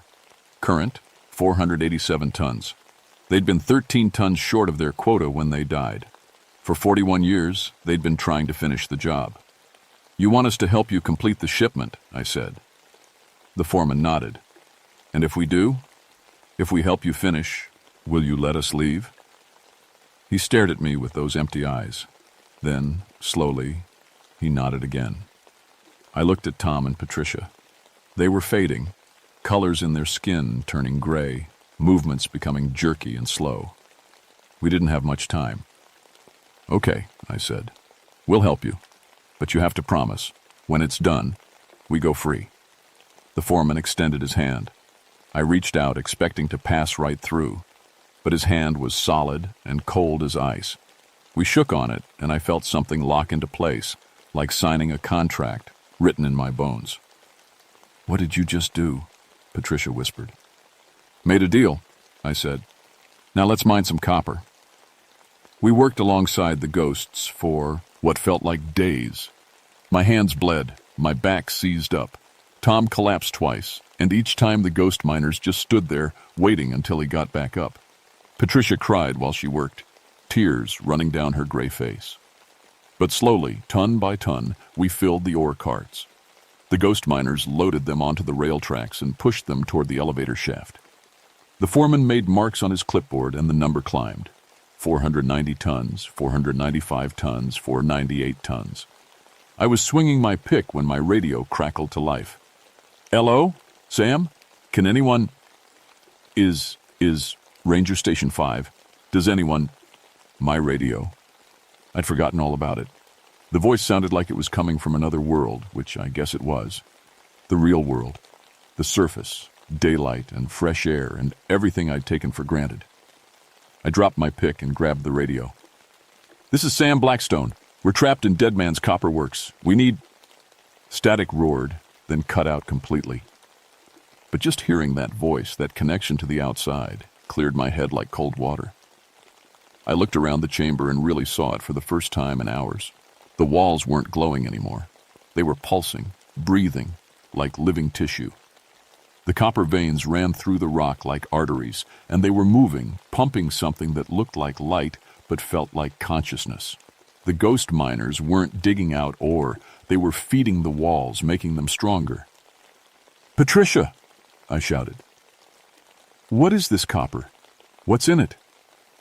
She blinked slowly, coming back to herself. I don't know. Elements I can't identify. Properties that don't make sense." She touched the wall and jerked her hand back. "It's warm. Rock shouldn't be warm." "It's alive," Tom said in his old-fashioned voice. "The mountain's alive, and it's hungry. Has been since the beginning." "Since when?" I demanded. "Tom, when did this start?" He turned to me with those empty eyes. "Since the first pick broke the first stone. Since the first miner died and his soul got caught in the copper. We tried to leave, tried to stop, but the mountain would let us. The mountain wanted more, always more. It's been eating us for 41 years. I looked at the foreman. "You didn't die in an accident, did you? The mountain killed you, all of you." He nodded once. "And now it wants us too. The quota. That's just to keep us here long enough to trap us forever." Another nod. "Well, I've got news for you." I picked up my drill. "I'm not dying in this mine. Not like my father, not like you." I aimed the drill at the nearest copper vein and triggered it. The bit tore into the glowing metal, and the chamber screamed, an actual scream that came from the walls, the floor, the ceiling. The ghost miners clutched their heads and fell to their knees. "Sam, what are you doing?" Patricia yelled. "The copper is alive, so we kill it." I moved to another vein and drilled again. More screaming. The lights flickered. Tom snapped back to himself. "The explosives. I still have charges in my pack." He ran to where we'd dropped our gear and pulled out sticks of dynamite. His hands were steady, no shaking, no hesitation. This was what he did best. He started setting charges along the major copper veins while the chamber thrashed around us. The ghost miners tried to stop us, but they were weak now, flickering in and out of existence.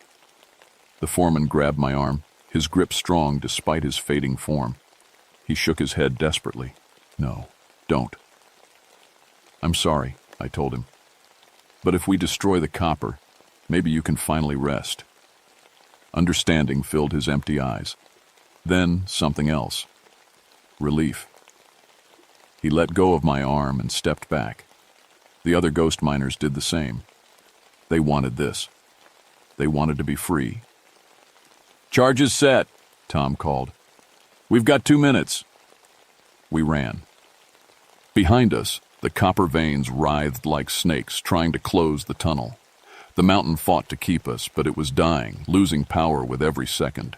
We raced through passages that twisted and changed, following our old chalk marks that now pointed the right way. The ventilation shaft appeared ahead. Never thought I'd be so happy to see that narrow climb. Tom went to first, then Patricia. I was halfway up when the charges blew. The explosion hit like a wave, knocking me against the rock wall. I held on as the mountain shook itself apart. Below, I could see the ghost miners standing in the main chamber, looking up at me. The foreman raised his hand in a final salute. Then they all smiled, actually smiled, and faded away like morning mist. I climbed as the shaft collapsed beneath me, rock and dirt pouring down. My hands found the surface edge just as the ground gave way completely. I pulled myself out and crawled away from the hole, gasping and coughing. Tom and Patricia were already on their feet, running toward our truck parked 100 yards away. I got up to follow them, but I looked back one more time. The entire ventilation shaft caved in with a roar like thunder.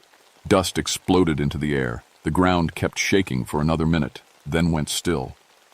Where the entrance to Dead Man's Copper Works had been, there was now just a pile of rubble and broken stone. The mountain had sealed itself. They made us see 3 different doctors. The physical exams were easy. Cuts, bruises, exhaustion. Nothing unusual for people who'd been in a mine collapse. The psychological evaluations were harder. "Tell me again what you saw down there," the psychiatrist said. I told him about the lights, the sounds, the feeling that something was wrong. I didn't mention the ghost miners or the living copper or the deal with the foreman. Patricia and Tom didn't either. We'd agreed. Some things sound too crazy to say out loud. Temporal displacement syndrome, the doctor finally decided, caused by oxygen deprivation and stress. You experienced shared hallucinations due to the unusual mineral content in the air. "Sure," I said. "That makes sense." They let us go after a week. We all went back to our regular lives, or tried to. Tom quit the explosives business and got a job at a hardware store. Patricia stopped doing mine surveys and switched to teaching. And me? I'm still a ranger, still checking on abandoned mines. But now I carry something extra. A list of mines throughout Appalachia that closed suddenly with no clear reason. There are 43 of them, maybe more. I visited 12 so far. 8 showed the same signs. Equipment in perfect condition, strange mineral content, reports of lights and sounds from local hikers. I document everything in a private notebook that I keep locked in my truck. Nobody else would believe it anyway. Last week I got a call about an old iron mine up near Pennsylvania. Kids said they saw someone working inside, but when police checked, nobody was there. Tools left behind, all from the 1940s. I'm driving up tomorrow to take a look. My wife asked me why I keep doing this, why I don't just retire and forget about it. I told her I made a promise to my father, that I'd make sure miners were safe, even the dead ones. Some nights I still hear the sound of picks hitting stone. I wake up and check my hands, making sure they haven't turned gray. Patricia calls sometimes, usually around 3 a.m. We don't talk much. Just check that the other person is still real, still alive, still remembering. Tom hasn't called in 6 months. I drove by his house last week. He was in the backyard digging. I asked what he was doing. "Building a root cellar," he said, "to store vegetables." But the hole he'd dug was too deep, too narrow, more like a mine shaft than a cellar. And when I looked closer, I saw copper veins running through the dirt walls, glowing faintly in the afternoon sun. "Tom," I said carefully, "maybe you should stop digging. He looked at me with eyes that had too much empty space in them. Can't stop, Sam. We didn't finish the quota. We were 13 tons short. I got him to a hospital. They're calling it early onset dementia. Maybe it is. Or maybe the mountain got a piece of him after all. I still carry my radio everywhere, even when I'm not working. I keep it on, listening to the normal chatter of ranger stations and weather reports. It reminds me I'm here in the real world, not trapped in some ghost mine under the earth. But sometimes, late at night, when the signal gets weak, I hear other voices on the radio. Old voices using old words, calling out shift changes and ore counts. And once, just once, I heard the foreman. "Blackstone," he said through the static. "You kept your promise. Thank you." I never heard him again after that. I hope that means he's at rest now, him and all his men. But I can't be sure. The mountains are old and deep, and they remember everything. Every miner who ever went down and didn't come back. Every soul that got trapped in the dark. That's why I keep checking the mines. Someone has to make sure they stay sealed. Someone has to remember that the earth isn't just rock and dirt. Sometimes it's something else. Something that watches and waits and hungers. And if you're ever hiking in Appalachia and you see an old mine entrance, even if it's sealed, even if it looks perfectly safe, keep walking. Don't listen if you hear sounds coming from inside. Don't look if you see lights moving in the dark, because the mountain is always hungry, and it's always looking for workers to fill its quota.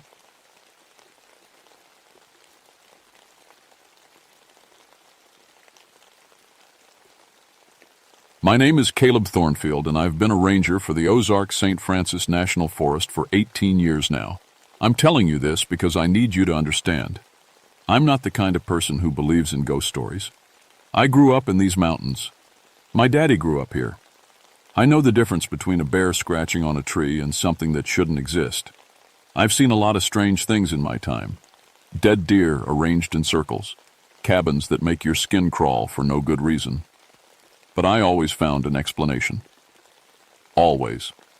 That's what I do. I document old homesteads, study their history, figure out why families left or what happened to them. Over 300 sites, and I've never written down anything I couldn't explain with facts and records. Until October of 1979. I'm 45 now, divorced, got 2 kids I see on weekends. I live alone in a small house near Mountain View. Most nights, I eat dinner standing up at my kitchen counter, reading through old property records and family histories. It's quiet work, safe work. The kind of job where the biggest danger is usually a copperhead sunning itself on a rock. My supervisor called me into his office on a Tuesday morning. "Got something for you, Cal," he said, spreading a topographic map across his desk. His finger landed on a spot deep in the backcountry where the contour lines bunched so close together they looked like fingerprints. "Mackenzie Homestead. We're putting a trail through that hollow next spring. Need you to survey it first, document what's there." I knew the area. Barely. It was 8 miles up an unnamed creek, accessible only on horseback or foot. The kind of place where cell phones don't work and the Forest Service doesn't bother with regular patrols. "What do we know about it?" I asked. He shrugged. "Family vanished in 1847. Property records show they just left. Cabins suppose. Sedley still standing." That wasn't unusual for the Ozarks.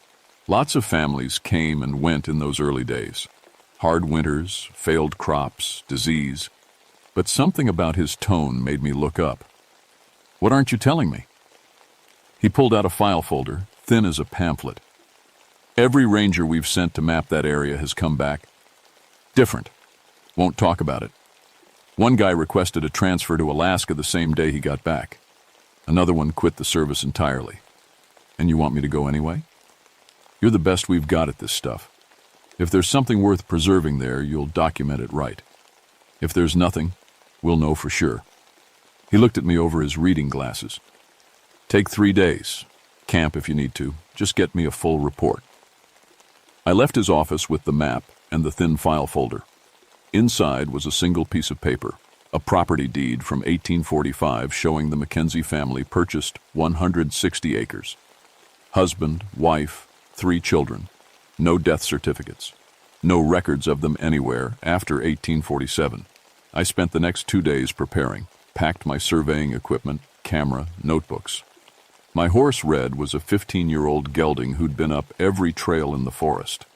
I loaded up my pack horse Daisy with camping gear and enough food for 4 days, just in case. The morning I left was cold. Late October frost turned the grass white and made my breath fog in the air. The hollow was full of mist, thick as cotton. I could barely see Red's ears in front of me as we started up the old logging road. By noon, the mist had burned off, and I could see the forest around me. The trees were beautiful, oak and hickory turning gold and red, with pine trees so dark they looked black. Limestone cliffs rose on both sides of the creek, water trickling over rocks that were probably 1,000 years old. I'd been in these woods my whole life. I knew their sounds. Squirrels, chattering, crows calling, the whisper of wind through leaves. But as I rode deeper into that unnamed hollow, I noticed something wrong. It was too quiet. No birds, no squirrels. Even the insects seemed to have gone somewhere else. Red noticed it too. His ears kept swiveling, and he walked with his head up, alert. Horses know things we don't. They can feel when something's off. I told myself it was just the season, late October, getting cold, animals bedding down early. But I'd ridden through these mountains in every season, and I'd never heard silence like this. Around 3 in the afternoon, I found the homestead. The cabin sat in a small clearing beside the creek. It was beautiful, in a sad kind of way. Hand-hewn logs, still solid after more than 100 years. The roof had caved in on one side, but the walls stood straight. Someone had built this place to last. I tied the horses to a tree and walked around the site, taking notes. The cabin faced south, like they all did, to catch the winter sun. There was a rock-lined well, a small barn that had collapsed into itself, and a garden plot you could still see if you knew what to look for. Everything was normal. Standard 1800s homestead, abandoned but not destroyed. I took photographs, measured the walls, sketched the layout. Professional work, by the book. Then I walked around to the back of the cabin. The root cellar door was set into the hillside like they usually were. But this one was different. The wooden door frame had carvings all over it, symbols I'd never seen before, not decorations. These were deliberate, cut deep into the wood, circles with lines through them, star patterns, things that looked almost like letters, but weren't. I'd studied Appalachian folk art. These weren't the usual hex signs you saw on barns. These were something else. I pulled out my camera and photographed them. Then I grabbed the iron ring handle and pulled. The door didn't budge. I pulled harder. Nothing. It wasn't just stuck. It felt like something was holding it shut from the inside, which was impossible. Root cellar don't have locks. They're just doors over holes in the ground. I braced my foot against the frame and pulled with both hands. The door made a sound like a breath, a long, slow exhale, and suddenly flew open, sending me stumbling backward. Cold air poured out. Not just cool, actually cold, like standing in front of a freezer, and it smelled wrong. Not rotten, but green. Like fresh-cut grass and turned earth, but too strong, too alive. Stone steps led down into darkness. I'd brought a flashlight, but for some reason, I didn't want to go down there. Every instinct I had was screaming at me to close that door, get on Red, and ride back to town. But I'm a professional. I'd surveyed 300 sites. A root cellar was just a hole in the ground. I turned on my flashlight and started down the steps. 12 steps. I counted them. The temperature dropped with each one, and that green smell got stronger. At the bottom, I swept my light around and froze. The cellar was huge, bigger than the cabin above it. The walls were made of fitted stone, the kind of expert work you didn't see from simple homesteaders, and it was full. Mason jars lined shelves on every wall. Potatoes, carrots, beets, all perfectly preserved. Not rotten, not even dusty.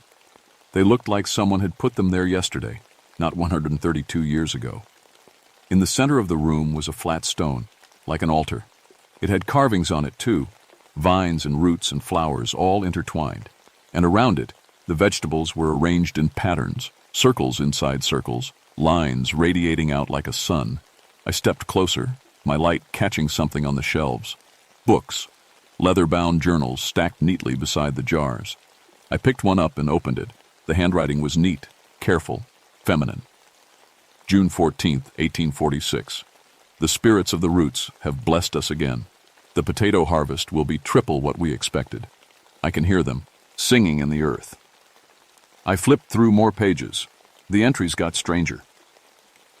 September 3rd, 1846. The root mother spoke to me today. She wants something in return for her gifts. Something precious. December 21st, 1846. The children heard her last night. They are afraid. I told them not to be. The root mother only wants what is fair. March 15th, 1847. She is hungry. She has been dormant so long. We must feed her, or she will feed herself. The last entry was dated April 2nd, 1847.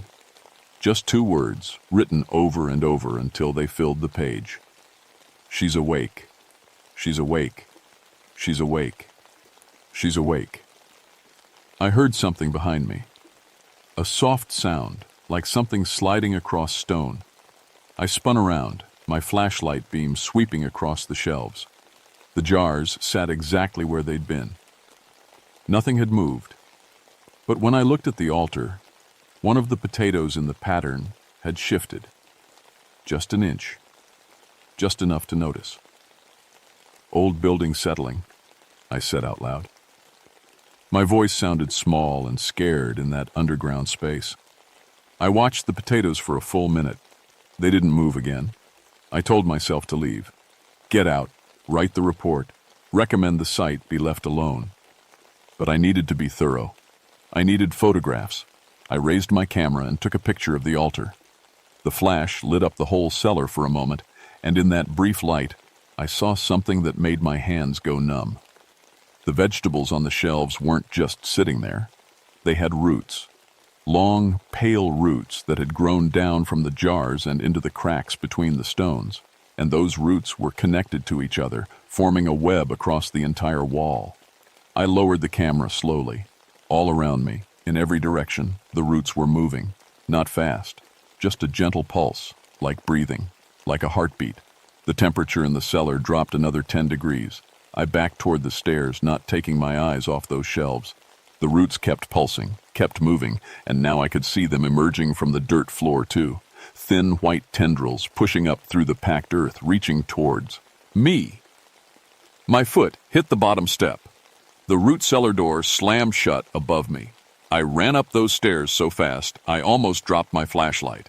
12 steps that felt like 100. I hit the door with my shoulder, and it didn't move. I pushed again, harder. Nothing. From below I heard a sound like wind through trees, except there was no wind down there. Just that green smell getting stronger. And something else now. Something sweet and rotten at the same time. I braced my back against the door and pushed with my legs. The door creaked, but held. Through the gap at the bottom, I could see the roots coming up the stairs. They moved like snakes, like they were searching for something, like they were searching for me.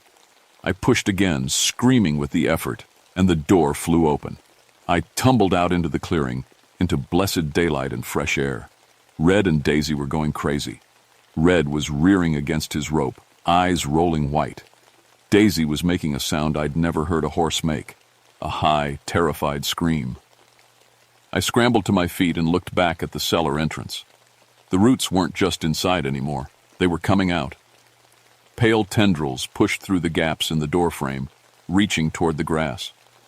Where they touched, the grass turned brown and died. I ran to the horses, my hands shaking so bad I could barely untie them. Come on, I muttered, fumbling with Red's rope. Behind me, that wind sound got louder. It was forming words. Slow, drawn-out words in a voice that sounded like it was coming from deep underground. Stay. I got Red free and grabbed his saddle horn, ready to mount. The roots erupted from the ground between me and the horses. They came up in a wave, thick as my arm, bursting through the soil like something huge was pushing them from below. They formed a wall, blocking my path, and at the top of that wall, they wove themselves, into a shape, a face. Not human, too long, too many angles, but definitely a face, made of roots and earth, with empty spaces where eyes should be. "You opened the door, Sit," it said, and the voice came from everywhere. From the ground, from the trees, from inside my own head. "You woke me. You must stay." Red screamed and tore his rope free from my hand. He bolted, crashing through the brush toward the trail. Daisy followed, her pack bouncing and spilling my supplies across the clearing. I stood there alone, facing that thing made of roots, and I understood what had happened to the Mackenzie family. They'd fed it. Mrs. Mackenzie had made some kind of deal with whatever lived in that cellar, and when she couldn't give it what it wanted anymore, it had taken them, all of them. And now it wanted me. "I didn't mean to wake you," I said, backing away slowly. "I'm leaving. Right now." "Too late," the root face said. "I am hungry. I have been hungry for so long." The roots at my feet started wrapping around my ankles. I kicked at them, but more came. They were everywhere now, coming up through the ground faster than I could move. One wrapped around my left leg, tight as a rope. I felt it start to pull, dragging me toward the cellar entrance. I reached for my belt. I always carried a knife, a big fixed blade for cutting rope and brush. I grabbed it and started sawing at the root around my leg. It was tough, like cutting through leather, but it finally snapped. The root face screamed, not with sound, but with feeling, a wave of rage and pain that hit me like a physical force. All the roots pulled back for a moment, and I ran. I crashed through the forest, no idea where I was going. Branches whipped my face. Thorns tore my jacket. Behind me, I could hear that wind voice getting louder, angrier. "You cannot leave. You belong to the root mother now." The ground beneath my feet started moving. Roots pushed up everywhere, trying to trip me. Trees groaned and leaned inward, branches reaching down like arms. I broke through into a small clearing and stopped. Gases. Ping for air. My lungs burned. My legs felt like rubber. The forest around me had changed. The trees that were beautiful an hour ago now looked twisted and wrong. Their branches formed shapes, reaching hands, grasping fingers. And between them, I could see the roots. They formed a net, a web, connecting every tree to every other tree. This whole forest was part of it. The whole thing was alive, and it was all connected to whatever was in that cellar. I pulled out my compass with shaking hands. The needle spun in circles, useless. I tried to remember which direction I'd come from, but the trees all looked the same now. I was lost.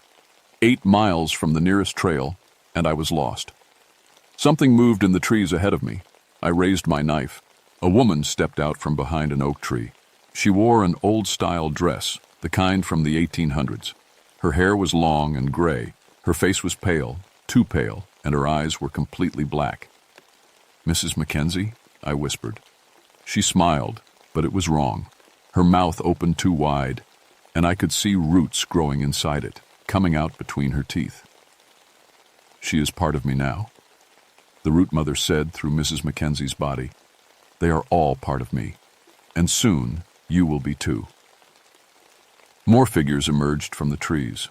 A man, 3 children, all with that same pale skin, those same black eyes, those same roots growing from their mouths. The Mackenzie family, or what was left of them. They started walking toward me, moving slow and steady like they had all the time in the world. I ran again. I don't know how long I ran. Maybe minutes, maybe hours. Time felt wrong in that forest. The sun was setting, but it seemed to be setting in the wrong place. Shadows stretched in directions that didn't make sense. I stumbled down a slope and found myself back at the homestead. The cabin. The cellar. No matter which way I ran, I ended up back here. The root cellar door stood wide open. That green smell poured out, stronger than ever. Inside, I could see lights. Not normal lights, but a pale glow coming from the walls themselves. Turned to run again. But the Mackenzie family was there. They formed a circle around the clearing, blocking every escape route. They didn't speak. They just watched with those empty black eyes. "There is nowhere to go," the root mother said. Her voice came from all of them at once. "This forest is mine. Every tree, every plant, every root. You cannot leave because I am everywhere." I backed toward the cabin, my mind racing. There had to be a way out. There was always a way out. My back hit the cabin wall and I felt something in my pocket, the surveying flares. I always carried them in case I got lost at night, bright red emergency flares that burned hot and long. Fire. Plants didn't like fire. I pulled out the flare and struck it against the cabin wall. It burst to life with a harsh red light, and immediately the Mackenzie family recoiled. They didn't make sounds, but I felt their pain, a wave of agony that came from the ground itself. "You don't like that, do you?" I said. I held the flare out in front of me and walked toward Mrs. Mackenzie's body. She backed away, her face twisted in silent screaming. I walked past her, past all of them, toward the tree line.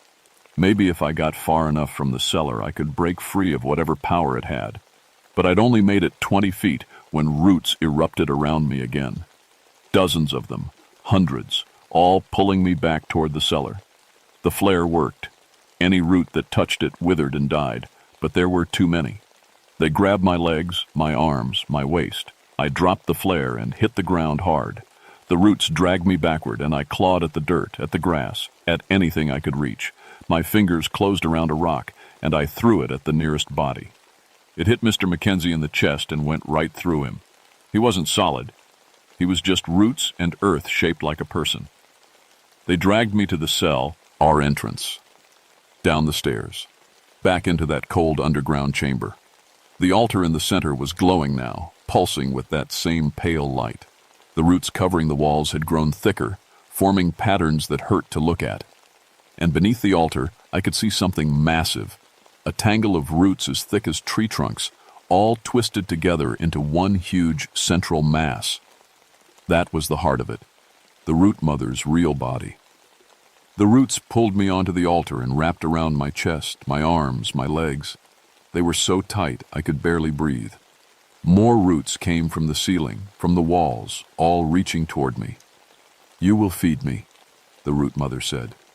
"Your life, your energy, everything you are, will become part of me.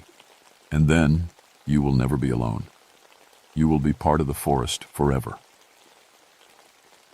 A root touched my face, gentle as a finger.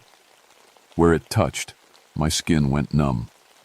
I felt something draining out of me. Not blood, but something else, something deeper. My vision started to blur. I could feel the root mother's presence in my mind now, cold and ancient and so hungry. She'd been here for centuries, maybe longer, sleeping in the earth, waiting for people to come and feed her. Mrs. Mackenzie hadn't summoned her. She'd just been foolish enough to try to use her. My hand brushed against my pocket. My fingers found 2 more flares. With the last of my strength, I pulled them out, struck them both against the stone altar. They burst to life, inches from that massive tangle of roots beneath the altar. The root. Mother screamed. Not in my head this time. This was a real scream, coming from the earth itself. The whole cellar shook. Cracks spread through the stone walls. I shoved the flares into the root mass and rolled off the altar. The roots that had been holding me pulled away, retreating from the fire. I grabbed my backpack, somehow still there, and pulled it out my camping fuel. The metal bottle was dented but intact. I splashed the fuel all over the root mass and threw the bottle into the flames. The explosion knocked me back against the stairs. Fire spread through the underground chamber, catching on the roots that covered every surface. They burned fast, faster than wood, and the screaming got louder. I ran up the stairs. Behind me, the ceiling started to collapse. Stone blocks fell, crushing the altar. The whole hillside was shaking, and I could feel it. The root mother, dying. Feel her rage and terror and pain. I burst out into the clearing and kept running. Behind me, the ground was cracking open. Trees were falling, crashing down as the root system that connected them all withered and died. I ran until my legs gave out, fell face first into dead leaves and just lay there, gasping. When I finally looked back, the whole clearing had collapsed. The cabin, the cellar, everything. Just a huge sinkhole where the homestead used to be. And around it, in a perfect circle maybe a quarter-mile wide, every plant was dead, brown, lifeless. I'd killed her. I'd actually killed her. I found Red and Daisy 3 miles away near the main trail. They were exhausted but unhurt. It took me 2 days to walk out of those mountains because I could barely stand and my hands shook so bad I kept dropping the reins. When I finally made it back to the ranger station, I told them there'd been some kind of cave-in. A gas pocket underground maybe. Something that caused the whole site to collapse. I showed them the photos I'd taken before going into the cellar. Just pictures of an old homestead. None of the photos from inside the cellar came out. The film was blank, like I'd never taken them at all. They sent a team to investigate. Found the dead zone, the collapsed sinkhole. Soil samples showed nothing unusual. No gas, no chemicals, no explanation for why every plant in that area had died at the exact same time. The official report called it an unexplained environmental anomaly. That was 6 months ago. The forest is growing, back now. The dead zone is turning green again. But there's something wrong with the new growth. The plants are too healthy, too aggressive. The grass grows a foot in a week. The trees put out leaves in January. And at night, if you stand at the edge of that clearing, you can hear something. Not wind, not animals, something else. A whisper in the earth, a pulse in the roots. I requested a transfer. They're sending me to Arizona next month. Desert work, no forests, no root cellars. I can't be around plants anymore. Even my house plants make my skin crawl. Last week, I woke up because I could feel something growing inside me. Roots pushing through my chest, wrapping around my heart. It wasn't real. The doctor said it was anxiety, panic attacks. But I felt it. I still feel it sometimes, late at night. I've been researching old folk tales, Appalachian magic, stories about root witches and forest mothers. There are more stories than I expected, lots more. All through the Ozarks, the Smokies, the Blue Ridge. Stories about people who went into the forest and never came back. About homesteads that were abandoned overnight. About plants that were too healthy, too aggressive, too alive. I think Mrs. Mackenzie made a deal with something old. Older than the mountains, older than people. Something that's been sleeping in the earth since before we had words for it. And I think I only killed one of them. If you're reading this and you live in the mountains, do me a favor. If you find an old homestead with a root cellar, don't open it. Don't care how curious you are. Don't care what symbols are carved on the door. Just walk away. Because some things aren't meant to be disturbed. Some things should stay buried. And if you do open it, if you're foolish enough or unlucky enough to wake what's sleeping down there, remember what I learned. Fireworks, but you have to burn it all. Every root, every piece. Leave nothing alive, because if you don't, it'll find you. Maybe not today, maybe not this year, but it'll find you. And when it does, it'll drag you down into the earth. And you'll become part of it forever. Part of the roots and the soil and the endless, hungry darkness. I still have nightmares about those black eyes. About Mrs. Mackenzie's smile. About the feeling of roots wrapping around my chest, pulling me down into the cold earth. Sometimes I wake up and find dirt under my fingernails, even though I haven't been outside. Sometimes I can hear her voice, whispering, in the back of my mind. You can't kill me. I am the earth. I am the forest. I am everywhere roots grow. And the worst part? I think she's right.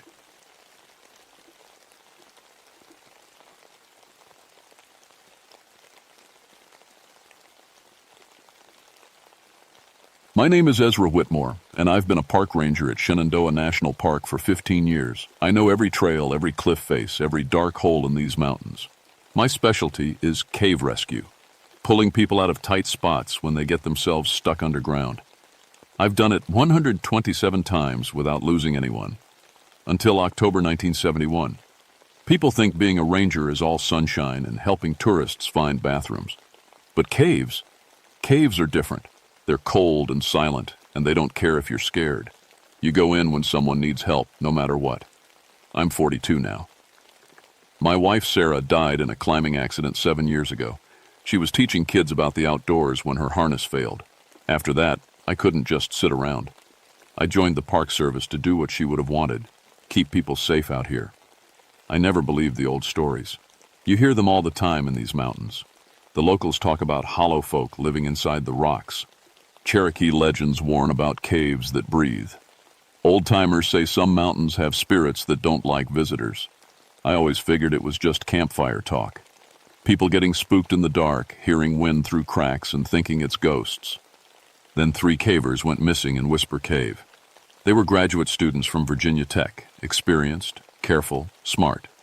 They'd been mapping new passages, which is normal work. You go in, you measure, you sketch, you come out. Simple. Except they didn't come out. Their truck sat in the parking area for 2 days before someone called it in. That's when I got the call.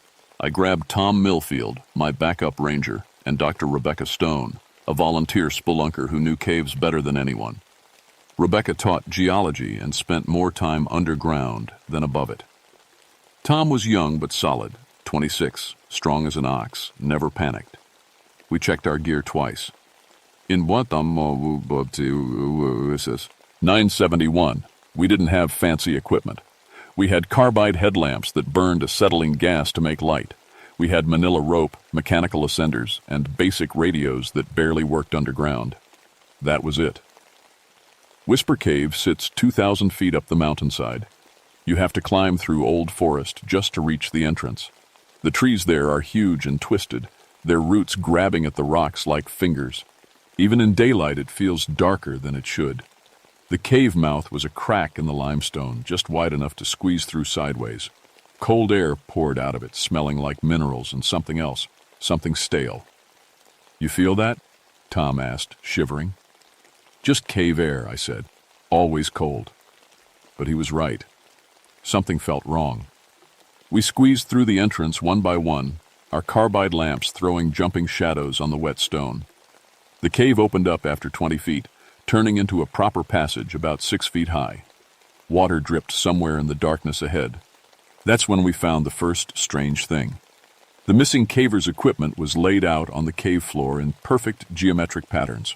Ropes arranged in spirals, carabiners in straight lines, a compass sitting dead center of a circle made from chalk marks. What the hell? Tom picked up one of the ropes. Why would they do this? Rebecca knelt down, studying the patterns. Her face looked pale in the lamplight. They wouldn't. This is deliberate, like a design. Maybe they were marking their route, I suggested, but even I didn't believe it. We moved deeper. The cave had that special kind of silence, not quiet but absent, like sound itself didn't want to be there. Then I noticed something wrong with my ears. When Tom spoke ahead of me, his voice came from behind. When Rebecca called out to my left, the echo came from my right. The cave was twisting sound around, making it impossible to tell where anything was. Testing, testing, I said into my radio. Static crackled back. Then whispers. Soft voices speaking words I couldn't understand, layered under the static, like they were trapped in there. You guys hear that? I asked. Tom nodded, his face tight. What language is that? Turn it off, Rebecca said. Something's interfering with the signal. We clicked off our radios and moved forward using hand signals. The passage sloped down, taking us deeper into the mountain. The walls were smooth limestone, worn by water over millions of years. But every 50 feet or so, we'd find fresh scratch marks, long gouges in the stone, too regular to be natural. They looked almost like writing. Tom ran his fingers over them. What could do this? The rock's hard as concrete. We reached the 400-foot level where the missing cavers had been mapping. The passage opened into a chamber about the size of a school gym. Our lights couldn't reach the ceiling. That's when the temperature dropped. I mean, really dropped. 1 second I was fine. The next, my breath was coming out in white clouds. The moisture in my beard started to freeze. That's not right, Rebecca said, her teeth chattering. Cave temperature should be constant, always 55 degrees year-round. That's basic cave science. But our thermometer read 25 degrees, below freezing, in a place that should never change temperature. My carbide flame flickered, then turned blue. I've been using carbide lamps for years. The flame is always yellow-orange. Always. Blue flame means something else is burning. Different gas, different fuel. But there was no gas down there, at least none that should exist. We need to find those students and get out, I said. Tom pointed across the chamber. Look. A helmet sat embedded in the cave wall. Not on it. In it. The limestone had grown around the plastic like the rock was soft clay, then hardened again. The helmet belonged to one of the missing cavers. I could see the Virginia Tech sticker on it. That's impossible, Rebecca whispered. Rock doesn't do that. It defies. Aches millions of years for limestone to form. This is... A knock echoed through the chamber. Then another. Then another. Knock, knock, knock, coming from inside the walls. We froze, listening. The knocks followed a pattern. 3 slow, 2 fast, 3 slow, over and over, like someone tapping out a code. Hello? Tom shouted. Can you hear us? The knocking stopped. Then it started again, louder, from a different wall. Then another wall. Then above us, below us, surrounding us, coming from the stone itself. We're leaving, I said. Now. We turned back toward the passage we'd entered through. It wasn't there. Where there should have been an opening, there was solid wall, smooth limestone, like it had always been that way. That's the wrong way, Tom said. We came from... He spun in a circle, confused. So did I. The chamber looked the same in every direction. No passages, no openings, just walls closing in. There. Rebecca pointed to a crack in the rock, barely wide enough for a person. That must be it. But it wasn't. I knew it wasn't. We'd come through a proper passage, not a crack. We squeezed through anyway. What choice did we have? The crack opened into another passage I didn't recognize. The walls were covered in those strange scratch marks, flowing like writing, telling some story we couldn't read. I've been in this cave 6 times, Rebecca said. This passage isn't on any map. Tom suddenly stopped walking. He stood completely still, staring at nothing. Tom? I touched his shoulder. He didn't respond. His eyes were wide, looking at something I couldn't see. Tom! I shook him. He gasped, stumbling backward. Did you see it? See what? The person. In the wall. They walked right through the rock, Ezra. Right through it like it wasn't even there. There's no one here, Rebecca said gently. You're seeing things. The cold, the stress. I'm not crazy. Tom grabbed my arm. It was a person, sort of. They were hollow, like you could see through them, and they moved inside the stone. That's when we heard the voice. Help! Me! It came from everywhere and nowhere. A man's voice, muffled, like someone shouting through thick walls. Help me, please! I'm stuck! I can't get out!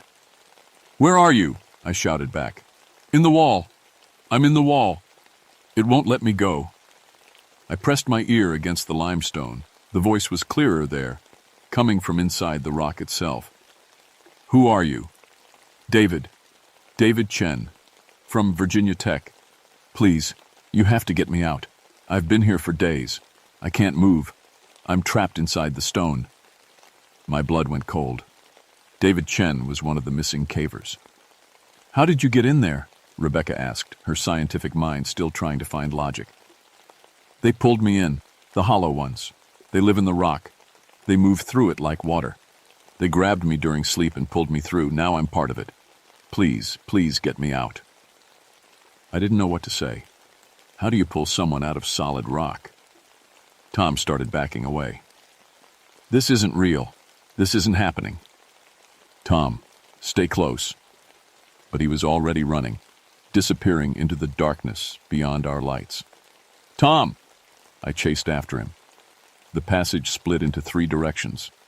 I had no idea which way he'd gone. Tom, answer me! Nothing. Rebecca caught up to me, breathing hard. We have to find him. We searched for 3 hours. We called his name until our voices were raw. We checked every side passage, every chamber, every crack. Finally, we heard him. Not his voice, his radio, crackling to life even though we'd all turned them off. Help! Tom's voice came through, distant and strange. I don't know where I am. The walls keep moving. Every time I turn around, the passage is different. And I can see them now. The hollow people. They're everywhere, watching from inside the rock. Their eyes shine like mirrors. They want me to join them. They keep reaching out. The radio went dead. We never found him. Not then. Rebecca and I were alone in a cave that was changing around us. Every passage we'd marked seemed to lead somewhere new. Chalk arrows we'd drawn on the walls now pointed at solid rock. The scratches in the stone were multiplying, spreading like veins. This violates every law of physics, Rebecca muttered. She was clinging to science like a life raft. Caves don't change. Rock doesn't move. There has to be an explanation. The explanation is we need to get out before we end up like Tom. We tried retracing our steps. Everything looked familiar and wrong at the same time. Passages that should go up went down. Chambers we'd passed through once now had different shapes. That's when we heard the singing. Not words, just humming. A low, resonant sound that made my bones vibrate. It came from ahead, from behind, from the walls themselves. Rebecca grabbed my arm. Do you see them? I looked where she was pointing. Figures moved in the walls. I could see them clearly now, human-shaped shadows sliding through solid limestone like it was fog. They had no features, just outlines. Hollow spaces in the shape of people. One drifted close to us, and I could see through it into the rock beyond. Its head turned toward me. Where eyes should be, there were empty pits that somehow still watched. My carbide lamp flickered. The flame grew brighter, and the figure recoiled, pulling back into the stone. The light, I said. They don't like the light. Rebecca quickly adjusted her lamp to maximum brightness. The figures retreated, but they didn't leave. They circled us in the walls, staying just outside our light's reach. We kept moving, trying every passage that looked like it might lead up. But the cave had different plans. A new chamber opened ahead, bigger than anything I'd seen in 15 years of cave rescue. The ceiling disappeared into blackness hundreds of feet up, and the walls were full of people, dozens of them, maybe hundreds, trapped in the limestone like flies in amber. Some were just bones, some looked fresh. All were perfectly preserved, frozen in. The moment they were pulled in, I recognized faces from missing person reports, hikers who'd vanished decades ago, cavers who'd never returned, a girl in a 1950s dress, a man in Civil War uniform, and there, embedded near the floor, were the 3 Virginia Tech students. Their eyes were open. Their mouths moved silently, trying to speak. Rebecca fell to her knees and started throwing up. One of the students, David Chen, the one who'd spoken to us, was still partly conscious. His lips moved, and I heard his voice echo from somewhere in the rock. Run. They're coming. They're bringing us all together. They want to add you to the collection. The hollow figures emerged from the walls, not 1 or 2, dozens of them. They took shape in the open air, becoming more solid. I could see details now, clothes from different eras, different faces that were somehow empty. They moved with purpose, surrounding us. One reached for Rebecca. Its hand passed right through her jacket like she wasn't there. But when it pulled back, part of her went with it. She screamed as her arm started turning gray and translucent. I shoved my carbide lamp directly at the hollow person's face. The flame burned bright, and the figure shrieked, a sound like grinding stone, and retreated into the wall. Rebecca's arm returned to normal. She was crying, clutching it. We have to fight them, I said. How? They're not even real. They're not solid. But they were becoming solid. The more they emerged from the rock, the more physical they became. I could see it happening, going from shadow to something almost human. I grabbed a loose rock and threw it at one. The rock passed straight through and clattered against the far wall. They phase, Rebecca said, her scientist brain working even in terror. They exist in multiple states. In the rock, they're part of it. Out of the rock, they're partially here. So how do we stop them? The light. It forces them to be solid. When they're solid, they're vulnerable. I gathered every carbide lamp we had, ours and the ones from the missing cavers' abandoned gear. I lit them all, creating a circle of bright flame around us. The hollow figures couldn't pass through. They circled outside the light, growing more agitated. The humming sound became a shriek. "Now what?" Rebecca asked. "Now we run." We grabbed the lamps and moved, keeping them pointed outward. The hollow people followed us through the walls, pacing us, waiting for the lights to fail. We found a vertical shaft, a natural chimney in the rock that led upward. It was our only chance. "Can you climb?" I asked Rebecca. She nodded, though her hands were shaking. I went first, wedging my back against one wall and my feet against the other, working my way up. Rebecca followed. We held the carbide lamps in our teeth, praying they wouldn't go out. 50 feet up, 100 feet. The hollow figures climbed with us, moving through the rock around us. Hands reached out, grabbing at our legs, trying to pull us into the stone. Rebecca screamed as one caught her ankle. Her foot started turning gray, merging with the rock. I climbed down 3 feet and shoved my lamp against the figure's face. It released her, and we kept climbing. My arms were burning. My back felt like it was breaking. But I could see something above, a lighter patch of darkness.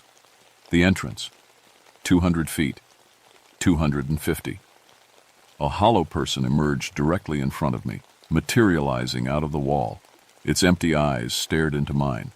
Its mouth opened, revealing nothing inside, just darkness and stone.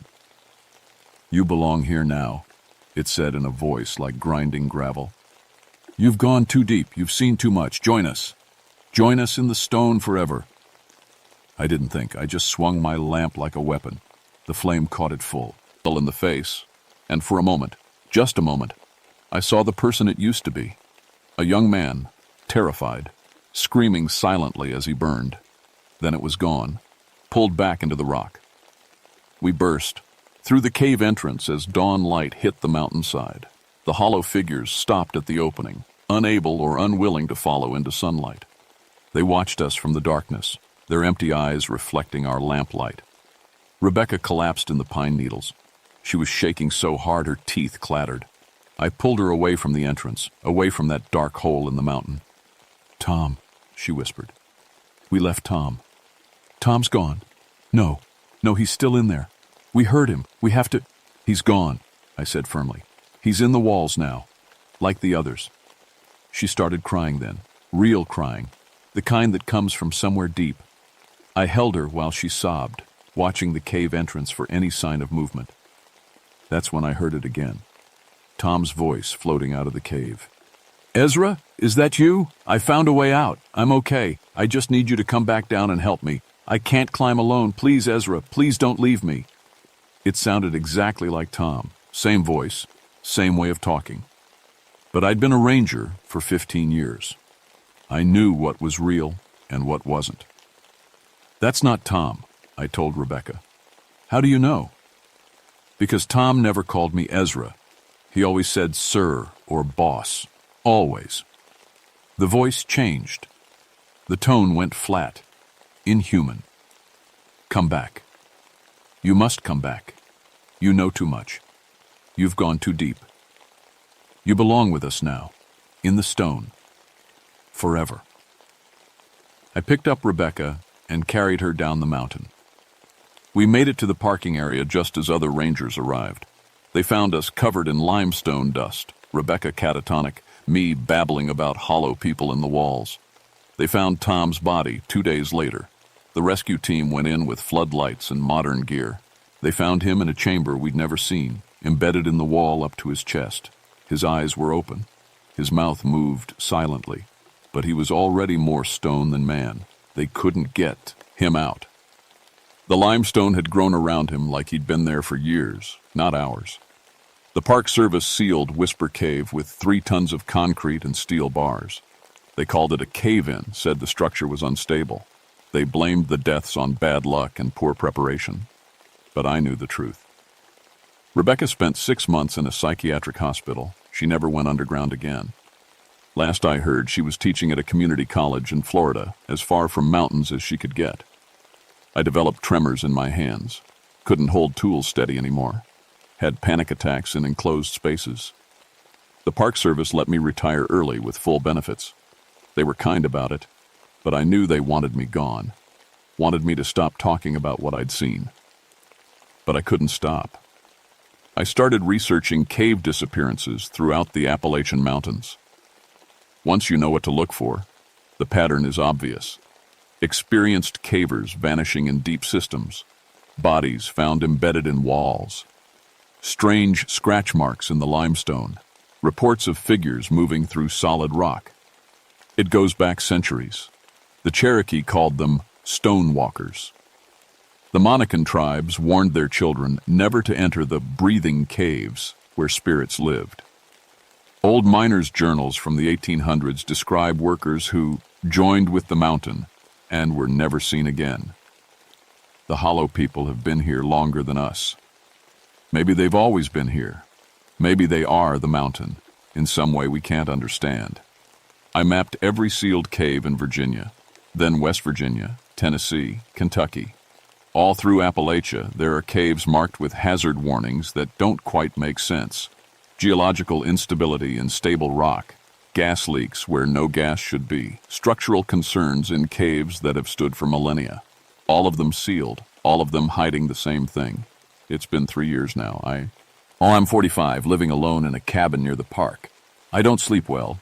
When I do sleep, I dream of being underground, of feeling stone growing around my body, of becoming part of the mountain forever. Sometimes I still hear Tom's voice. Late at night, when the wind comes down from the mountains, I hear him calling my name. Not from the sealed cave, that's miles away, but from other caves, other holes in the earth. His consciousness is spreading, trapped in the limestone network that runs beneath these mountains. And he's not alone in there. David Chen calls to me too, and others. Dozens of voices, hundreds maybe, all trapped in the stone, all aware, all waiting. The Park Service thinks I'm crazy. Other rangers avoid me. They smile and nod and change the subject when I try to warn them. But I keep warning anyway.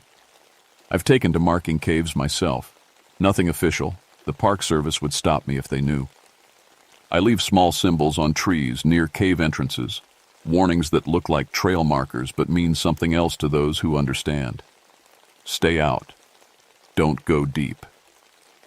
The Hollow people are waiting, because they are waiting. I've seen evidence they're expanding, using natural tunnels and old mining shafts to connect their territories. A cave disappearance in Virginia last month, 2 more in Tennessee. A caving club in Kentucky found scratch marks in a system that's been mapped for 50 years. The marks weren't there before. I spend my days hiking the mountains, checking caves, watching for signs. The rangers think I'm just a broken old man reliving his trauma. Maybe I am. But I'm also the only one who knows the truth. The Hollow people are patient. They've been collecting us for generations, adding our consciousness to their stone galleries, building something in the deep places, some kind of collection, some kind of purpose we can't comprehend. And there's nothing we can do to stop them. You can seal the entrances, you can forbid exploration, you can pretend they don't exist, but the caves go deeper than you can imagine. The limestone network connects beneath our feet, a vast honeycomb of passages and chambers. The Hollow people move through it all, waiting for the next curious soul to venture too far. I keep a carbide lamp by my bed now. Old-fashioned, same kind I used that day in Whisper Cave. Every night I light it before I sleep, and I keep it burning until dawn. The flame keeps them away, mostly.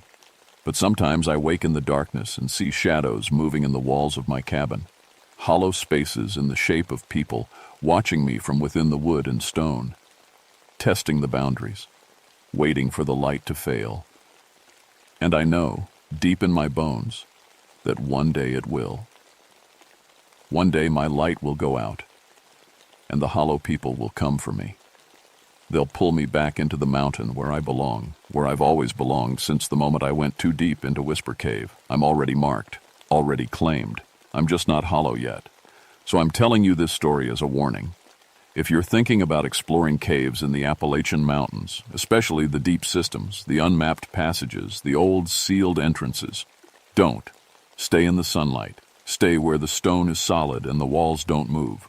Because in the deep places, in the darkness beneath the mountains, the hollow people are waiting. They're always waiting. And they have all the time in the world.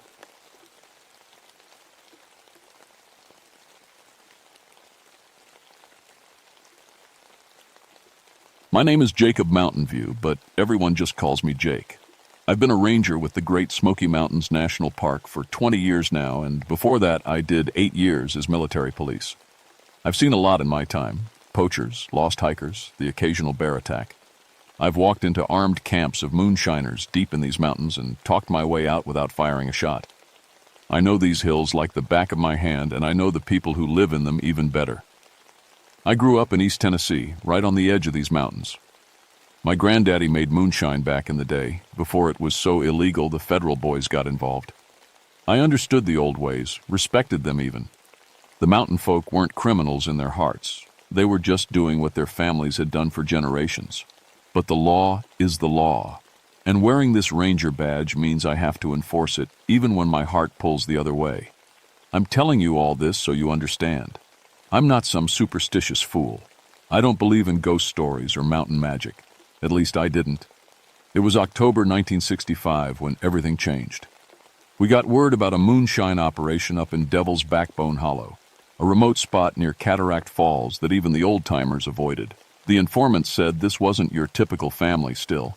They were talking about an industrial operation, production on a scale nobody had seen before. And there was something else, something that made even hardened mountain men nervous to talk about. "The shine ain't right," one old-timer told me, looking over his shoulder like something might be listening. "People who drink it, they change. We've had 3 men go missing after visiting that hollow."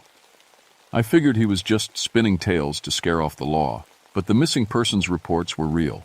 3 men in 2 months, all last seen heading toward Devil's Backbone Hollow. That was enough to get the federal boys interested. We planned the raid for dawn on October 15th. My team consisted of 4 federal agents from Knoxville and a local sheriff's deputy named Tom Williams who knew the back trails. Tom was a good man, steady and smart. He had a wife and 2 little girls, and he was only 3 months from retirement. "You sure about this, Jake?" Tom asked me the night before. We were checking our gear in the ranger station. "I've heard some strange talk about that hollow." "Strange how?" I asked. He was quiet for a moment, his weathered face thoughtful. "My Cherokee grandmother used to tell stories about certain places in these mountains, places where the old spirits still lived, places we weren't supposed to go. Devil's Backbone was one of them." "Your grandmother tell you why?" "Something about burial grounds, sacred sites. She said the old ones made a deal with the mountain spirits, protection in exchange for respect. Anyone who disturbed those places..." He trailed off, shaking his head. "But that's just old stories, right?" I clapped him on the shoulder. "Just old stories, Tom. Get some sleep. We head out at 4 a.m.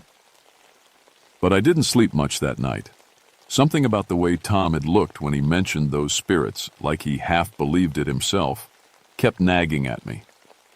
We started hiking at 4 in the morning, using an old trail that wasn't on any official maps. Tom led the way with his flashlight, moving quiet as a ghost through the pre-dawn darkness. The federal agents, Morrison, Chen, Rodriguez, and Baker, followed in single file. I brought up the rear, watching our backs. The October air was cold enough to see our breath, and a heavy fog had settled into the valleys. By the time we reached the ridge overlooking Devil's Backbone Hollow, the sun was just starting to lighten the eastern sky, but the fog was so thick we could barely see 30 feet ahead. "There," Tom whispered, pointing down into the hollow. "Smoke." He was right. Even through the fog, I could see thin wisps of smoke rising from somewhere deep in the valley. We made our way down carefully, weapons ready. The federal agents had automatic rifles, while Tom and I carried our service revolvers. The smell hit us first, that sweet, sick smell of fermenting mash. Then we heard it, water dripping, the soft bubble of something cooking. We emerged from the fog into a clearing that made my jaw drop. I'd seen moonshine operations before, but nothing like this. There were 6 massive copper stills, each one at least 8 feet tall, arranged in a half circle around a natural spring. Behind them, a cave entrance had been carved wider, and I could see rows and rows of clay jugs disappearing into the darkness. The equipment was immaculate, almost beautiful, polished copper that caught the dim morning light. But nobody was there. "Federal agents!" Morrison shouted anyway. "Come out with your hands up!" Nothing. Just the sound of water dripping and our own breathing. "Fires are still warm," Chen said, kneeling by one of the stills. "They were here maybe an hour ago." That's when I noticed something odd. Mixed in with the modern copper stills were older pieces of equipment. Really old. Cast iron pots with strange markings, wooden barrels that looked hand-carved with symbols I didn't recognize. "Jake!" Tom called from the cave entrance. His voice sounded strange. "You need to see this." I walked over to where he stood with his flashlight pointed into the cave. The beam illuminated hundreds of jugs, each one marked with symbols instead of the usual batch numbers. But what caught my eye was the faint glow coming from some of them. "Is that—" Rodriguez started. "Moonshine doesn't glow," I said, moving closer. But this did. A soft, pale blue light came from inside maybe a dozen of the jugs, like foxfire or swamp gas, but contained in the liquid itself. Morrison, being the hothead he was, grabbed one of the glowing GS before I could stop him. "Let's see what we're dealing with." He pulled the cork and sniffed it. "Smells normal, like corn whiskey." "Don't—" I started, but he'd already taken a sip. "Morrison, you idiot, that's evidence," Baker snapped. Morrison coughed, then laughed. "Smooth, real smooth. Got a kick like a mule, though." He blinked hard, shaking his head. "Whoa! Strong stuff." "Put it down and step back," I ordered. Something about the way he was looking at that jug made my skin crawl. He corked it and set it down, but his hands were shaking. Yeah, okay." He wiped his mouth. "Jake, I feel weird." "Weird how?" "Hot. Really hot." He started unbuttoning his jacket, even though it was maybe 40 degrees out. His eyes looked different. The pupils were dilated huge, like he'd been staring into darkness. "Chen, Rodriguez, secure the perimeter," I said. "Tom, help me with Morrison." We grabbed Morrison's arms, and I was shocked by how hot his skin felt, even through his clothes. It was like touching a fever patient. "Let go of me," Morrison said, but his voice sounded wrong, deeper. The accent was different, not his usual Tennessee drawl, but something older, stranger. "We need to get him out of here," Tom said. "Now." Morrison jerked away from us with strength that didn't make sense. He was a slim guy, maybe 160 pounds, but he threw both of us back like we were children. I hit the ground hard, the wind knocked out of me. When I looked up, Morrison was standing in the middle of the clearing, and something was very, very wrong with him. His back was ramrod straight, his head tilted at an angle that looked painful, and his eyes, God help me, his eyes were glowing with that same pale blue light. "This place is protected," Morrison said. But it wasn't Morrison's voice anymore. It was deeper, older, and the words came out in a rhythm that didn't sound quite human. "You have trespassed on sacred ground." Baker raised his rifle. "Morrison, stand down." Morrison, or whatever was wearing Morrison, laughed. Then he moved.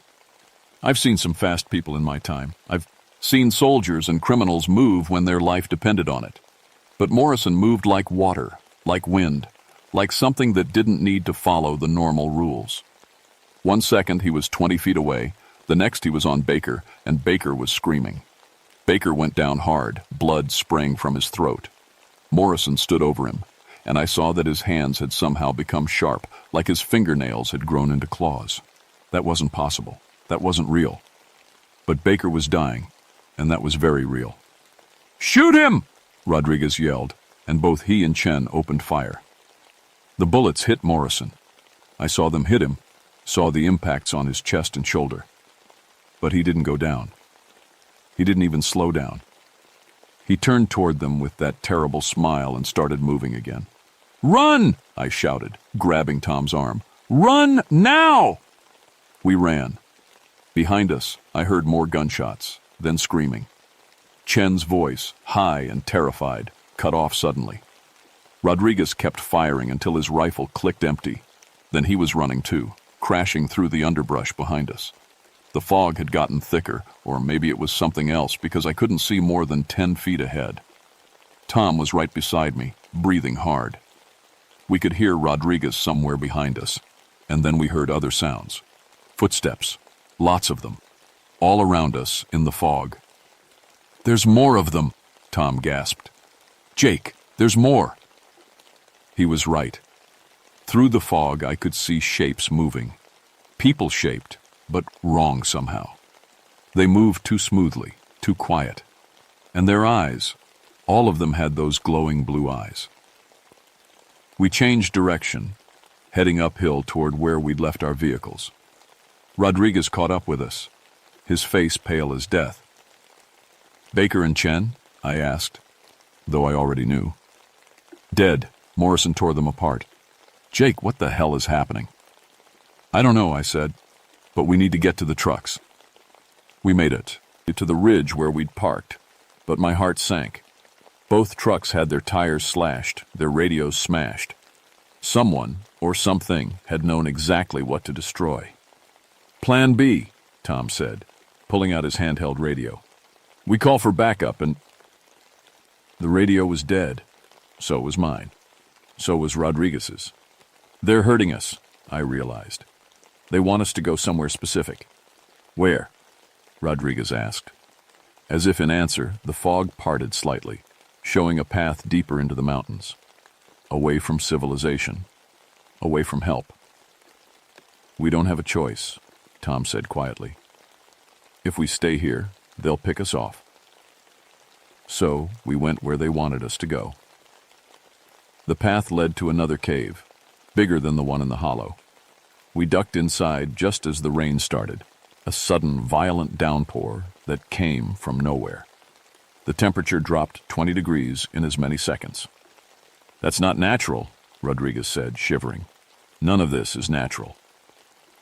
Inside the cave, we found more jugs, more of that glowing moonshine. And on the walls, painted in something that might have been ochre or might have been blood, were symbols. Cherokee writing, I thought, though I couldn't read it. "They're outside," Tom said from the cave entrance. "A lot of them." I looked. Through the rain, I could see figures standing in a circle around the cave. Maybe 20 of them. They didn't move, didn't speak, just stood there with their glowing eyes fixed on us.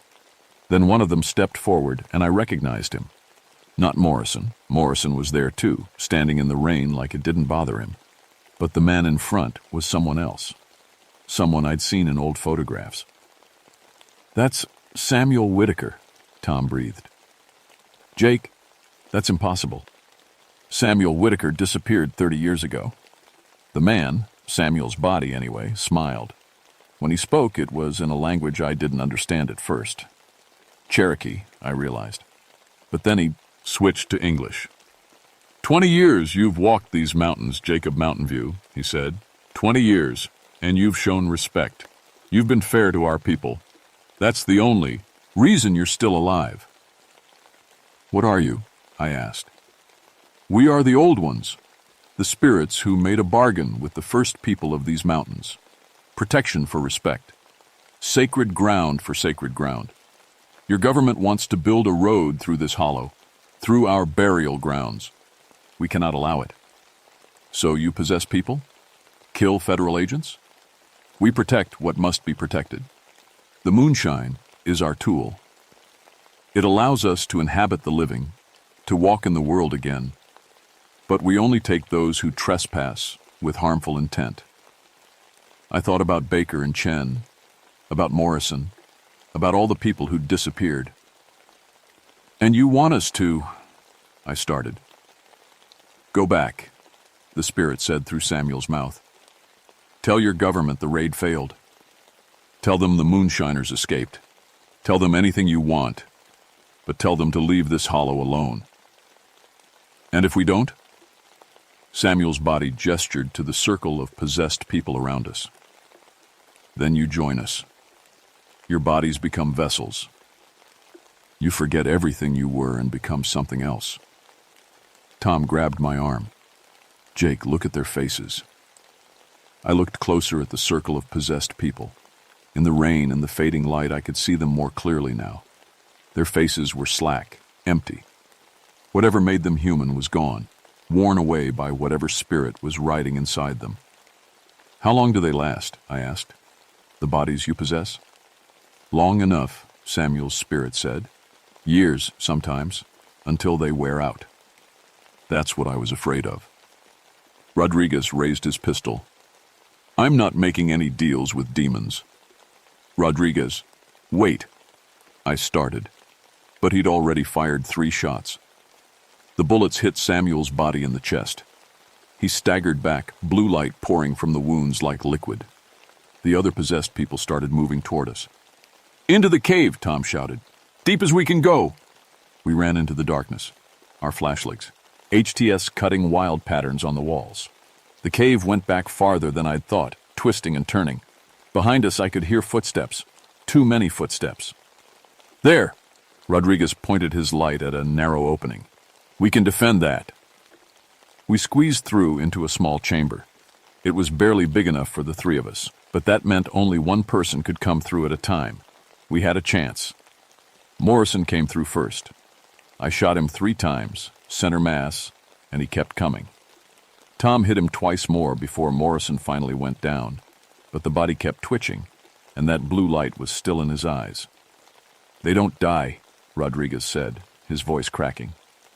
They just don't die. More came. We shot them, fought them, pushed them back through the opening. My ears were ringing from the gunfire in the enclosed space. My hands were slick with blood, some of it mine, most of it from things that used to be people.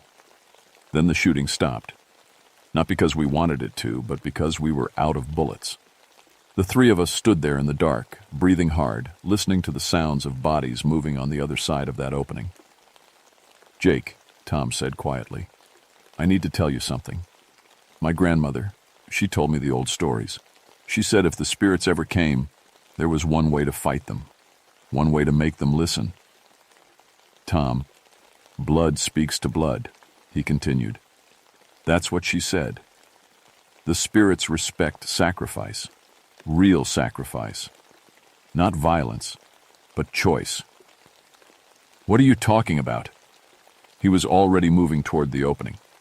I'm Cherokee, Jake, on my mother's side. My blood is their blood.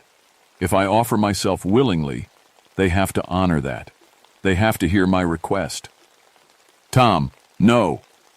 I grabbed his arm, but he shook me off. My girls will have their daddy's pension. They'll be okay. But you and Rodriguez need to get out of here. You need to make nobody else dies in this place. Tom, we can find another way. There is no other way. He looked back at me, and there were tears on his face. You know it, Jake. Deep down, you know that these things won't stop. They'll kill everyone who comes here until someone makes them listen. He stepped through the opening before I could stop him. I am Thomas Williams, I heard him say in a loud, clear voice, son of Mary Crow, daughter of Sarah Crow, descended from the people of this land. I offer myself willingly as a speaker between worlds. Hear me, old ones, hear my words and honor the old bargain. The cave went silent. Even the sounds of breathing stopped. This man, Jacob Mountain View, and his companion have shown no disrespect. They came here following orders, not out of malice. I ask that you let them go free. In exchange, I offer myself as a permanent vessel. Take me, and through me, hear the words of the living world. Tom. I tried to push through the opening, but Rodriguez held me back.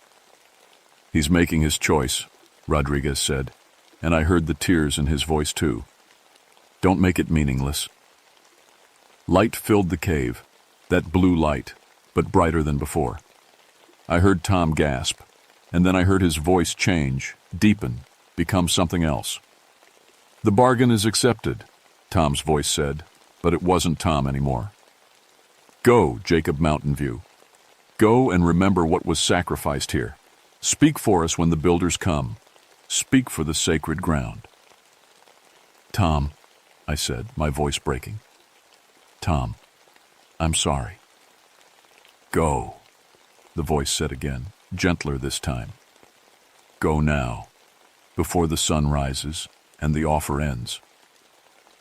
Rodriguez pulled me back through the cave, back toward the entrance. I went, but I kept looking back, kept hoping Tom would follow. He didn't. We made it out of the mountains just as dawn broke. The rain had stopped and the fog was lifting. When we looked back at Devil's Backbone Hollow, it looked peaceful. Beautiful, even. Like nothing bad had ever happened there. Rodriguez and I told the same story. The raid went bad. We were ambushed by the moonshiners. Our team was killed in the firefight. The operation was abandoned by the time backup arrived. The stills were destroyed. The moonshine was gone. There was nothing left to find. They believed us, or at least they didn't push too hard. 4 federal agents and a sheriff's deputy dead in a moonshine raid. It was a tragedy, but it happened sometimes in these mountains. Rodriguez transferred to California a month later. He calls me sometimes late at night, and we don't talk about what happened. We don't need to. I took an administrative job after that, pushed papers, trained new rangers, stayed away from field operations. Every time someone talked about developing that area, about building that road through Devil's Backbone Hollow, I found a way to slow it down. Environmental concerns, archaeological considerations, budget issues. I've been fighting that road for 10 years now, and I'll keep fighting it until I retire. Sometimes I go back to that hollow alone in the daytime. I never go inside, but I leave things at the entrance. Tobacco, like the old Cherokee did. Corn. Sometimes a bottle of good whiskey, though never moonshine. And sometimes, when the light is just right, I see someone standing at the cave entrance. He's too far away to make out clearly, but he stands like Tom stood, and he waves like Tom used to wave. I wave back, then I leave. The development project for Devil's Backbone Hollow was finally canceled last year. The official reason was environmental protection. Endangered species, they said. But I know the truth. Tom is still there, still speaking for the sacred ground, still keeping the bargain. I'm 54 now, and I'll retire in 6 years. When I do, I'm going to find someone else who understands these mountains, someone who respects the old ways.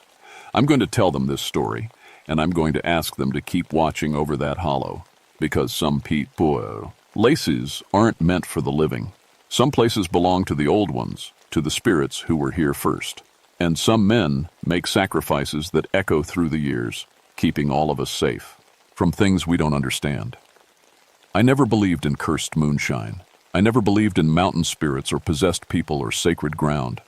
But I believe now. God help me, I believe now. And if you ever find yourself in the Great Smoky Mountains, near a place called Devil's Backbone Hollow, do me a favor. Turn around and walk away. Some doors are meant to stay closed. Some mysteries are meant to stay mysteries. And some moonshine is better left untasted.